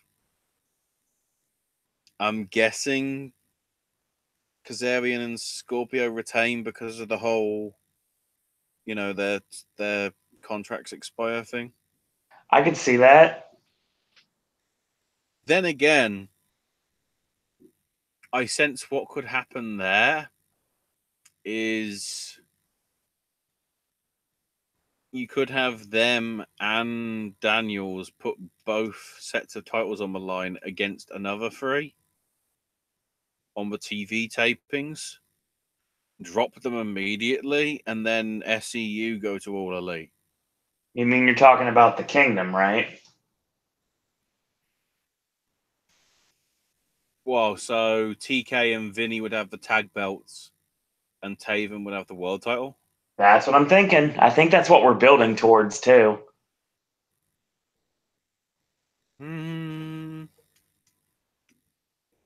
That's a possibility. I think Matt Taven has been custom made for the Ring of Honor World Title for a while now, and I think they're finally going to pull the trigger on it in 2019. So yeah, ROH, the Final Battle Fallout TV tapings are going to feature Zack Sabre Jr. versus Hot Sauce Tracy Williams, Juice Robinson versus PJ Black, or should I say CJ Parker versus Justin Gabriel, That's going to be an interesting match. and TK O'Ryan versus Roosh Oh, boy. from CMLL. That's the more interesting point. Roosh is going to be debuting for Ring of Honor. I approve. Wonder if PCO is going to show up after the match with Hangman Page and go after Jeff Cobb. That would make sense. That's the program I think we're going to lead into the spring with.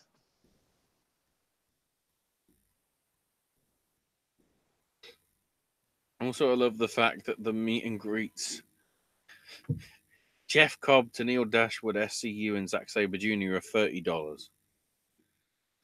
Then the Kingdom, Jay Lethal, Hangman Page, and Marty are at $40. And then the Bucks, Cody, and Brandy are at $50. We've already got the tiers, everybody. Accurate. So that's happening. And then also Evolve. Evolve, WWN. I quickly go to the upcoming events. Actually, not that. First thing to bring up is Shine. Shine 55 this Friday. No, Saturday, sorry. In Queens, New York. The afternoon will have Allysin Kay defending the Shine title against Su Yung. That's big because that's Su Young's first appearance in a WWN/Shine ring in what, nearly 2 years? Wow, yeah, it would be. Since she got blackballed for not being able to make the show in Orlando because of all the travel shit Mm-hmm. that she was in because of wrestling on other cards. Aya Pereira defends the Nova title against Dementia De Rose. Mercedes Martinez versus Kimberly. Priscilla Kelly takes on Rainbow Bright of Gabby Gilbert and Luscious Latasha. Brandy Lauren and Jenna versus the Bird and the Bee of Willow Nightingale and Solo Darling. Kira Hogan versus Ariel Monroe. Which is weird because Kira Hogan in this universe is apparently a heel. And then also Shotzi Blackheart versus Ali Rex. Also on deck 1 and all deck.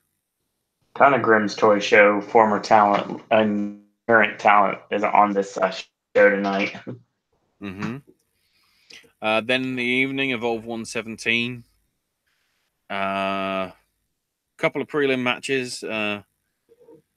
Bishop King versus Joe Gacy and Harlan Bravado versus Joe Bailey.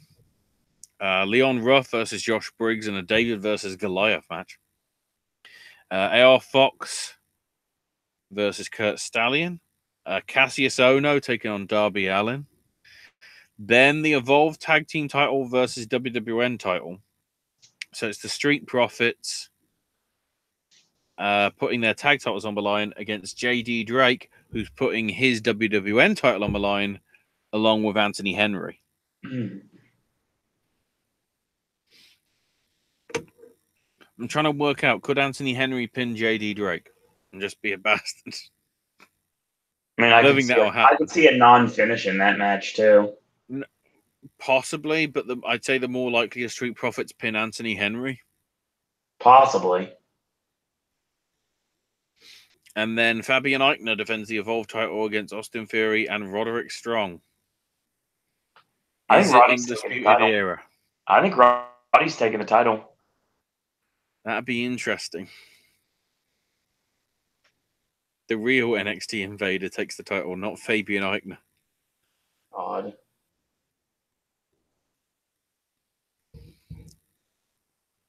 And then Sunday, literally at the same time as TLC. Oh, boy. The Sportatorium, the NYWC Sportatorium in Deer Park, New York, is hosting Evolve 118, featuring a couple of prelim matches. Joe Gacy versus Joe Bailey and Kurt Stallion, Leon Ruff, Bishop King, and Colby Corino in a four-way. Yes. Not only is Joe Gacy on these cards and getting some opportunities, but Colby Corino is on. Random. After all his issues that he's had and whatever. We got Josh Briggs and Adrian Alanis in a Hoss fight. In a Shine Showcase, Shotzi Blackheart one-on-one with Priscilla Kelly. And a couple of NXT challenge matches. Roderick Strong versus Darby Allin. Anthony Henry takes on Cassius Ohno. If the Street Profits are still tag champs, they'll defend against Austin Theory and Harlan Bravado. And then Fabian Eichner, if still Evolve champion, defends that belt against AR Fox.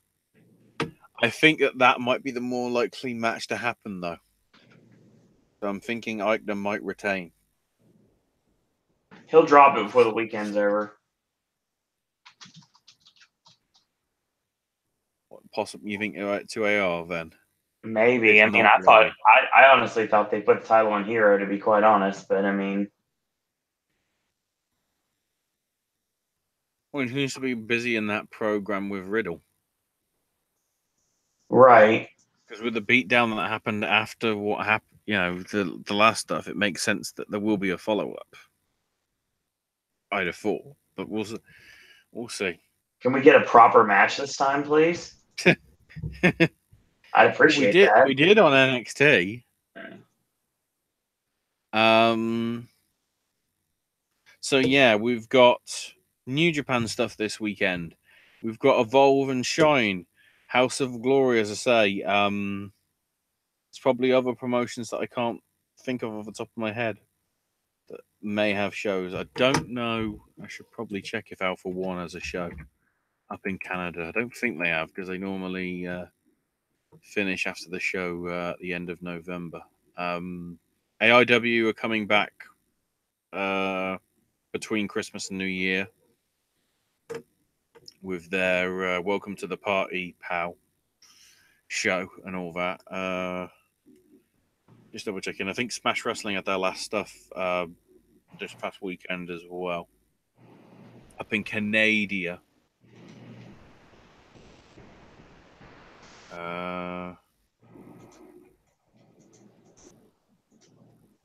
Oh no, apparently Final Act 9 actually was this weekend.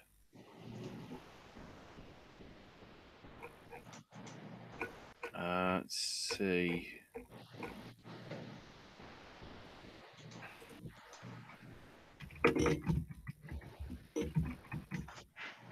I need to see if I can find the results somewhere, if there is any. No.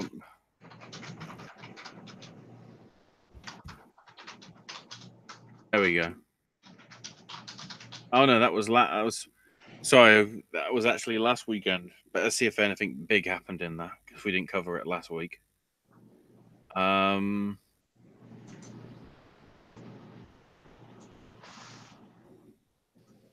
Okay.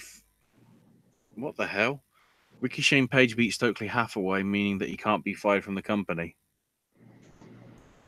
So Stokely fired him anyway.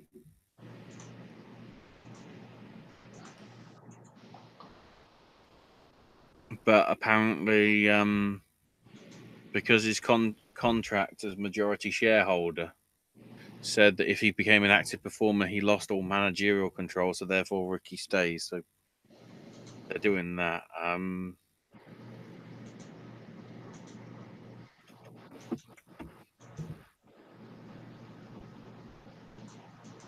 Then, wow. So Colt Cabana and Ethan Page beat Eddie Kingston and Homicide. Then Ego put over Cabana. And then it segued into MJF being Colt's son. And then asked Cabana for permission to abuse his son in a hardcore match in February.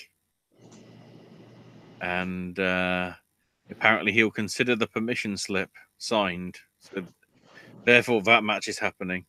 And then in the Iron Man match with Josh Alexander and Kobe Durst went to a 3-all draw, which therefore went to sudden death overtime. And with a spinning tombstone, Kobe Durst beat Josh Alexander to win back the Alpha Male title. Say Kobe saying how he was haunted by his loss in the first Iron Man match. And it's now Josh's turn to be haunted by the loss. Ashley, we have some comments in chat.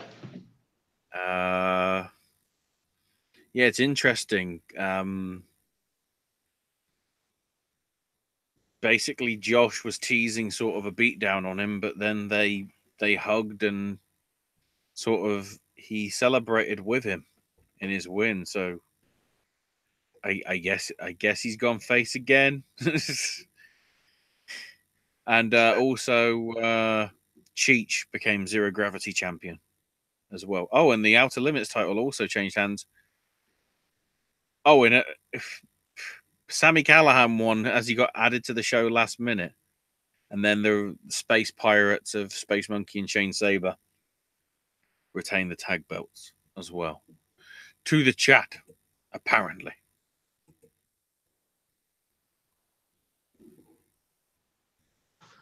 One Triple S says, glad to be back. I missed this. Yep. Hyro says, I'm never doubting Max Hill again. Well, probably.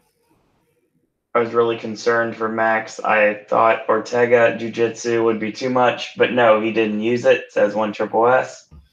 Holloway is proving to be sort of like a very interesting to follow. I think he's like now joint top for most consecutive wins now, surpassing a load of people. So, Max is proving to be. Plus, he is a character, is the important bit. Hyro want to ask, if I passed away while you were gone? No, I just don't have any words to say because I don't get to watch anything anymore. No, I mean, what he should be doing is watching Garth Marenghi's Dark Place. How about I get rid of some of these emails I have? I've got like 3,000 behind. Oh my gosh. No, just have Garth Marenghi's Dark Place running in the background there. Well, considering the fact I haven't even watched a lot of the Oscar movies yet, I'm very behind regardless. So, Hyro says, can you guess on the main event for 233 now that TJ Sejudo was moved a week earlier? UFC 233. All right, the show in the first, I guess, ESPN card, if you will, in January.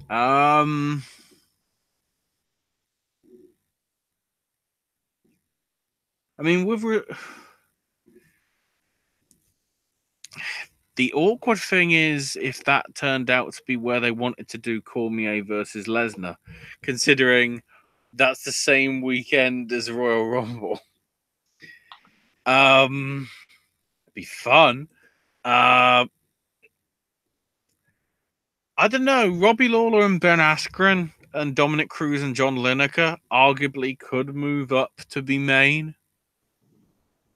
I could see one of them two. I don't know. They also apparently are lining up Jose Aldo versus Cub Swanson, which could be an interesting main as well. I don't think really there's any title stuff that sort of fits. I think 234's tentatively got Robert Whittaker and his title fight.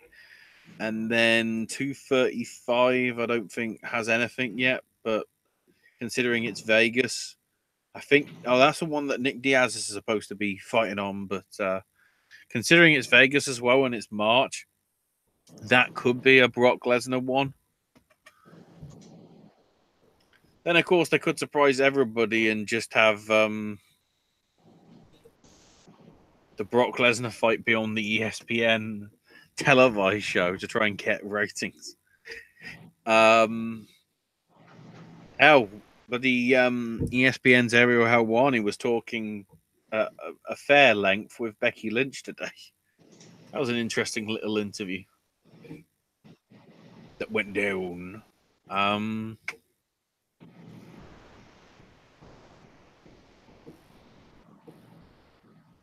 But yeah, I'm not entirely sure. I'd say one of the other two if they can't get anything to add in. How did you feel about Joanna versus Shevchenko? To me, it looked like Joanna shouldn't have moved up in weight. She didn't look as comfortable. Also, I can't know. It's moved.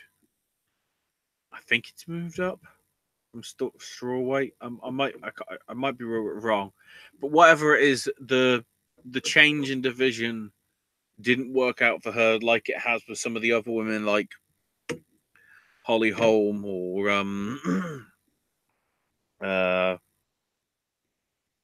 trying to think the other. You've had a case when some of the women have been fighting in the other divisions to sort of like bolster out the roster a bit, but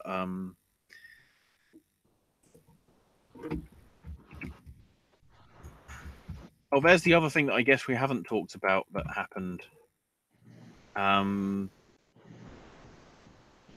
One championship, as it's now known, from a few years back in Singapore, signed up Misha Tate to be vice president, and also got Eddie Alvarez and Demetrius Johnson from UFC directly, and I believe Sage Northcutt signed with them last week as well. So it looks as if we're getting another rival to Bellator and UFC now. It's going to be a three-way contender, if you will. I don't even know whether it's being broadcast internationally yet. I see Setanta Island, Premier Sports and Box Nation in the UK. Well, I can get Box Nation via my BT stuff, but Premier Sports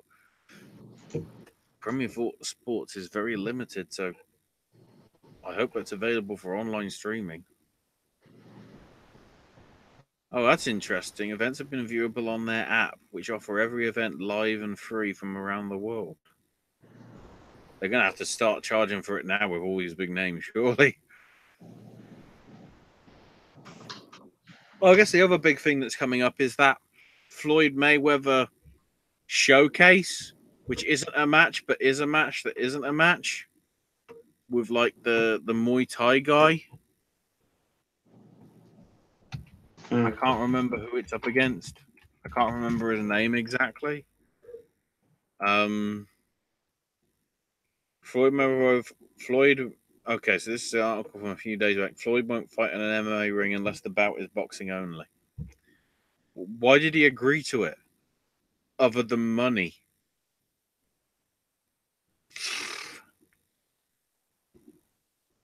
Anyway, any other comments? Yeah, more mixed martial arts talk as always. Wouldn't they have to put a title or interim title since Bellator is the same night and the same area as 233? I'm trying to remember what the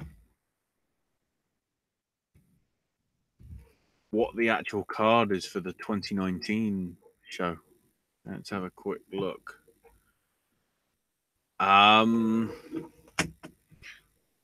It is true that they are running up against Fedor and Ryan Bader in the final of that tournament thing for the vacant heavyweight title, and Jagar Musasi versus Rafael Lovato Jr., and of course Jake Hager, because reasons they could do, but the problem is,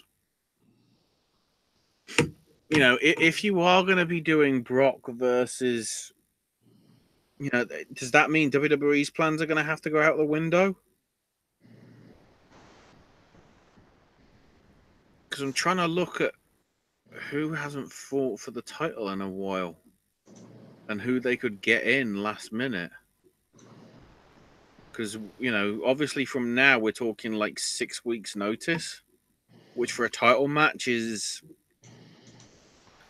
something that should be done, but it's like risky.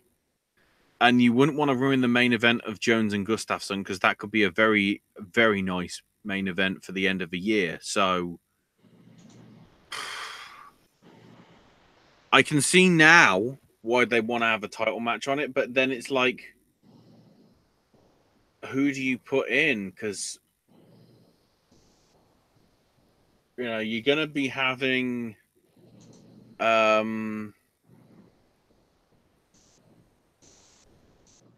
what's her name? Can't even remember. UFC 232. Should know. Cyborg versus Amanda Nunes, which again is another two-weight sort of separation. So there's enough interest there.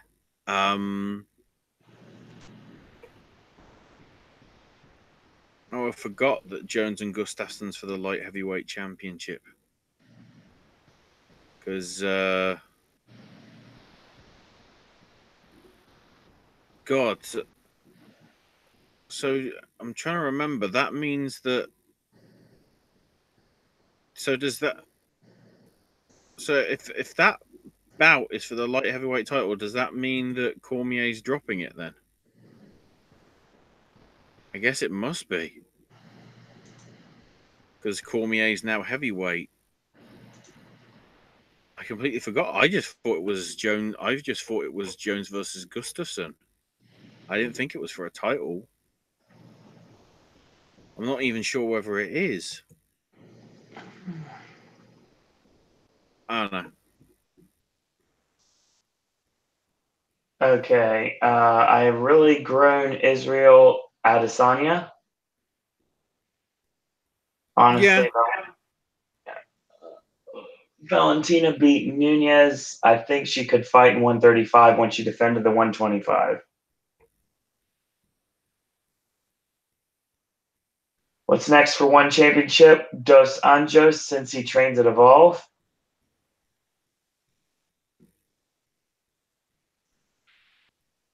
Ooh, I've just looked at the. Sorry, I wasn't paying attention because I just noticed that Tyron Woodley last fought Darren Till on September the 8th. If you can arrange something with him, that may be a possibility. But the question is, who do you get in to face him? And who's available? I guess we'll see. Because like the big name in Khabib is obviously persona non grata at the minute. So's Connor, and also TJ Dillashaw hasn't fought in quite a while. Last defense was August 2018. I don't know whether he's injured. I mean, as I say, there's possibilities, but I don't know.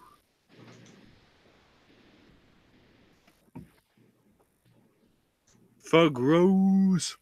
How do you feel about Keon Gracie with UFC, who's supposedly fighting at 233? Well, any of the Gracies are sort of interesting to watch and to see how they do, whether they live up to the Gracie name. In all honesty. Okay.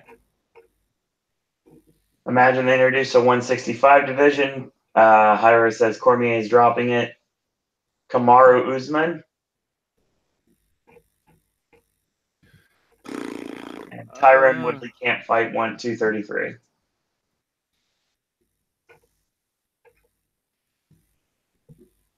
I'm trying to remember if Robert Whittaker's healthy. Because he hasn't fought in quite a while. Because that middleweight title's got a lot of history behind it. It's not like... It's interesting that, like, because they got rid of Demetrius Johnson, with Henry Cejudo being there as the champion. The problem is there's no real division for him to face. Because Demetrius got taken away.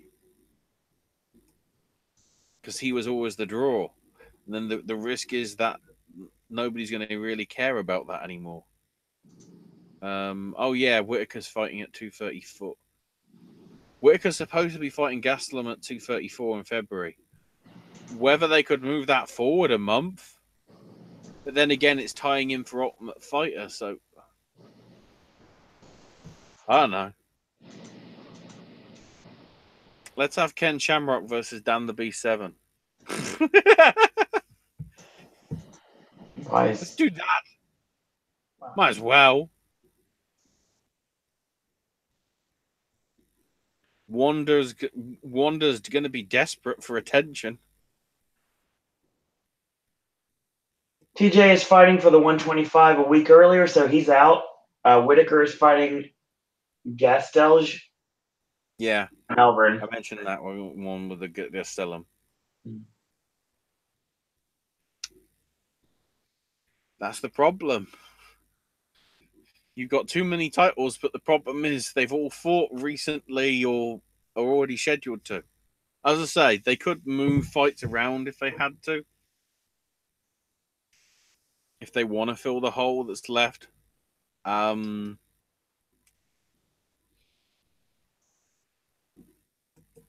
see how it develops, because I'm guessing they're going to want to have announced something at least by the end of the year, because they're going to want to hype up the pay-per-view. I've got a feeling the end of the year we'll be having a press conference to build up the next few months of fights as well, 2019. So then more than likely we'll find out then, I'd say.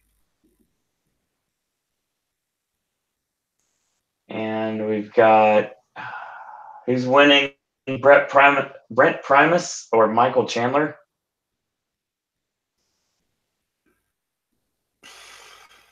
I'd say Chandler's probably the more likely. Not going on a lot of evidence other than Chandler seems more impressive, at least from what I've seen of like his build-up. As I say, I'm not massively sort of into every single fight that happens on a card. Normally, I'll admit the only stuff that I'm sort of interested in are normally the title fights and names that I recognize. That's why I normally mention the people. Like Joanne Calderwood's on the ESPN show in mid-January. I like her. Mainly because she's British. / Scottish, whatever you want to call it. Does Britain exist anymore? Thanks, Teresa. If Nunez wasn't fighting Cyborg, it'd be a lot easier. It Yeah. makes That's the new thing that's cropped up from this issue, because everybody wants to fight two different weight divisions. What the shit happens? I'm just seeing as well one Triple S saying that it makes sense to have a women's 135 interim belt. I guess, but like the problem is half of them will be coming up from other divisions, because that's the new thing now. You fight in multiple divisions at the same time. I can't wait until there's one ballsy enough men's fighter that manages to win every single belt at the same time across all the weight divisions somehow. Jeez.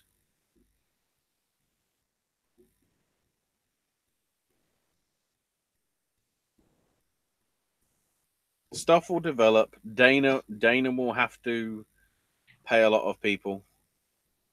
One Triple S mentioning Holly Holm. Yeah, but like, I don't want to just give her the belt. And I think Jermaine Duranda May, I know she's gone through a lot of issues, but certainly the way she presented herself didn't leave a very sort of amicable and wet. But we'll see.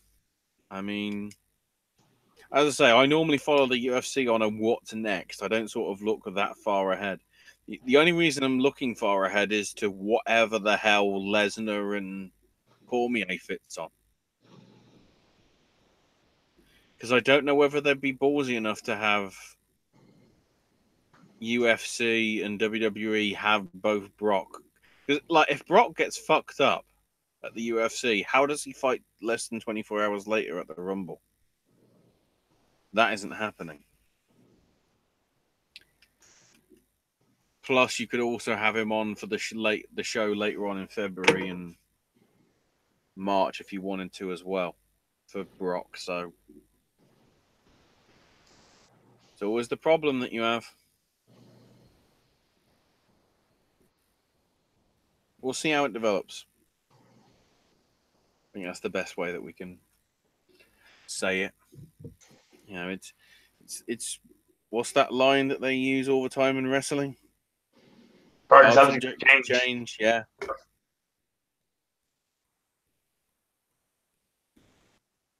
Most beautiful words. Hyro saying Brock was good when he smashed Shane Carwin. Yeah, when he didn't have diverticulitis.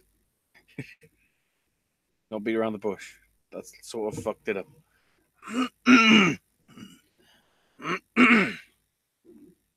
So yeah. I've been up for about 20 hours, so Hyro, you get the last question. When is Goto going to stop winning the never open weight belt? well, at least next month, because Goto isn't in the match. Because it's Ibushi and Ospreay. Right.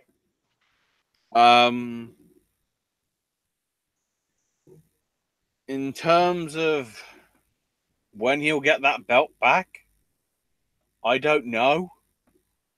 The problem is for him, you know, I could see him being in intercontinental and world title opportunities. Certainly. Because he sort of had the never open weight way too many times. But I am wondering whether we will see Naito versus Goto somewhere down the line for the IC title. Possible.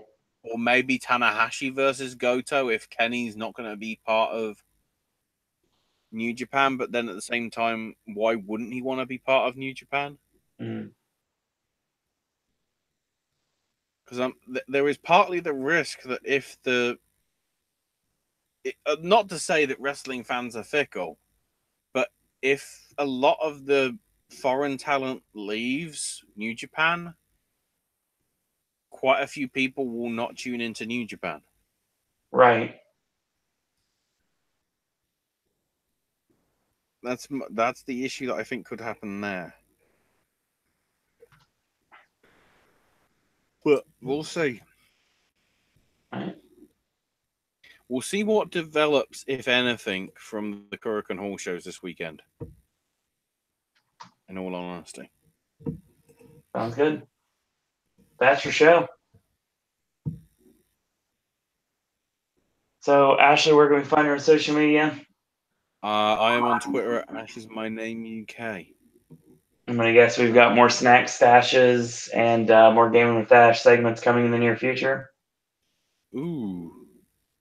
Yeah, so I'm just... Yeah, there is some stuff, and there was a couple of snacks that I could film now, but because I'm tired and need to get out to the cinema relatively early, probably can't fit it in. Just been noted that I noticed the WWN Super Show on the Friday is now apparently happening at 3 p.m. on WrestleMania weekend rather than 4. I've got a feeling that's because of NXT TakeOver opening the doors at like 6:15. So there's enough time for people to make it over. Wow, so that means NXT TakeOver at the minute is running up against MLW and Joey Janela Spring Break Part 1 and Jerry Ryan's Penis Party. Isn't that nice, everybody? Just looking at this, wow. So there's even a show apparently set for the Wednesday before WrestleMania weekend as well. And then just looking at all the other promotions, Powerbomb.tv, Evolve, Destiny, Fight Club Pro, WXW, GCW, MLW, WrestleCon, NYWC. Oh, yeah. I completely forgot about that. DDT from Japan are actually doing a show in Queens for some crazy reason. Interspecies Wrestling, Impact Wrestling, AIW, Kaiju Big Battle, Shikara, Shimmer, IPW UK, Rev Pro, Black Label Pro,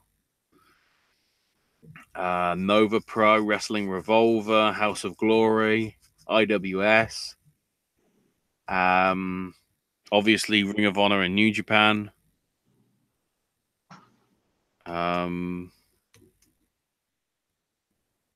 Oh, that's interesting, though.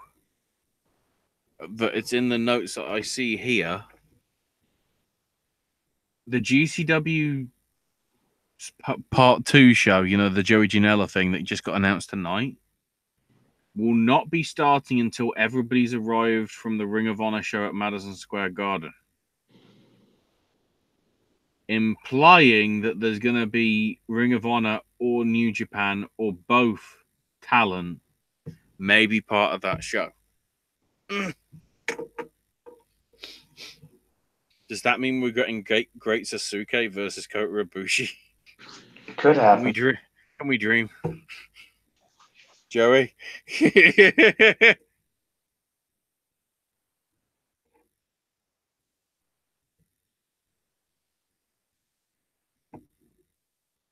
We'll see. All right. More content coming for the network this weekend. Of course, more Speaking Bluntly, more AJ's movie reviews, more verses, more Sip and Snack. Lots of stuff coming to the network. Follow me on Twitter at Sir Owen Disney. Follow the network at Popcast Network, and check out our Facebook fan page at Popcast Network. And as always, in a world where there are a billion wrestling podcasts, we're very pleased that once more tonight you've chosen a podcast. Hyro says, you got the last word. Big Daddy Volter is in NXT. Let's give us some chops. Let's celebrate.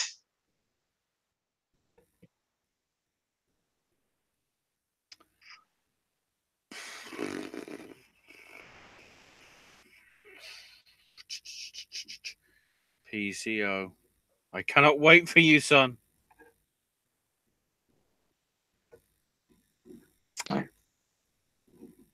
So until tomorrow, boys and girls, that's all we got to say about that.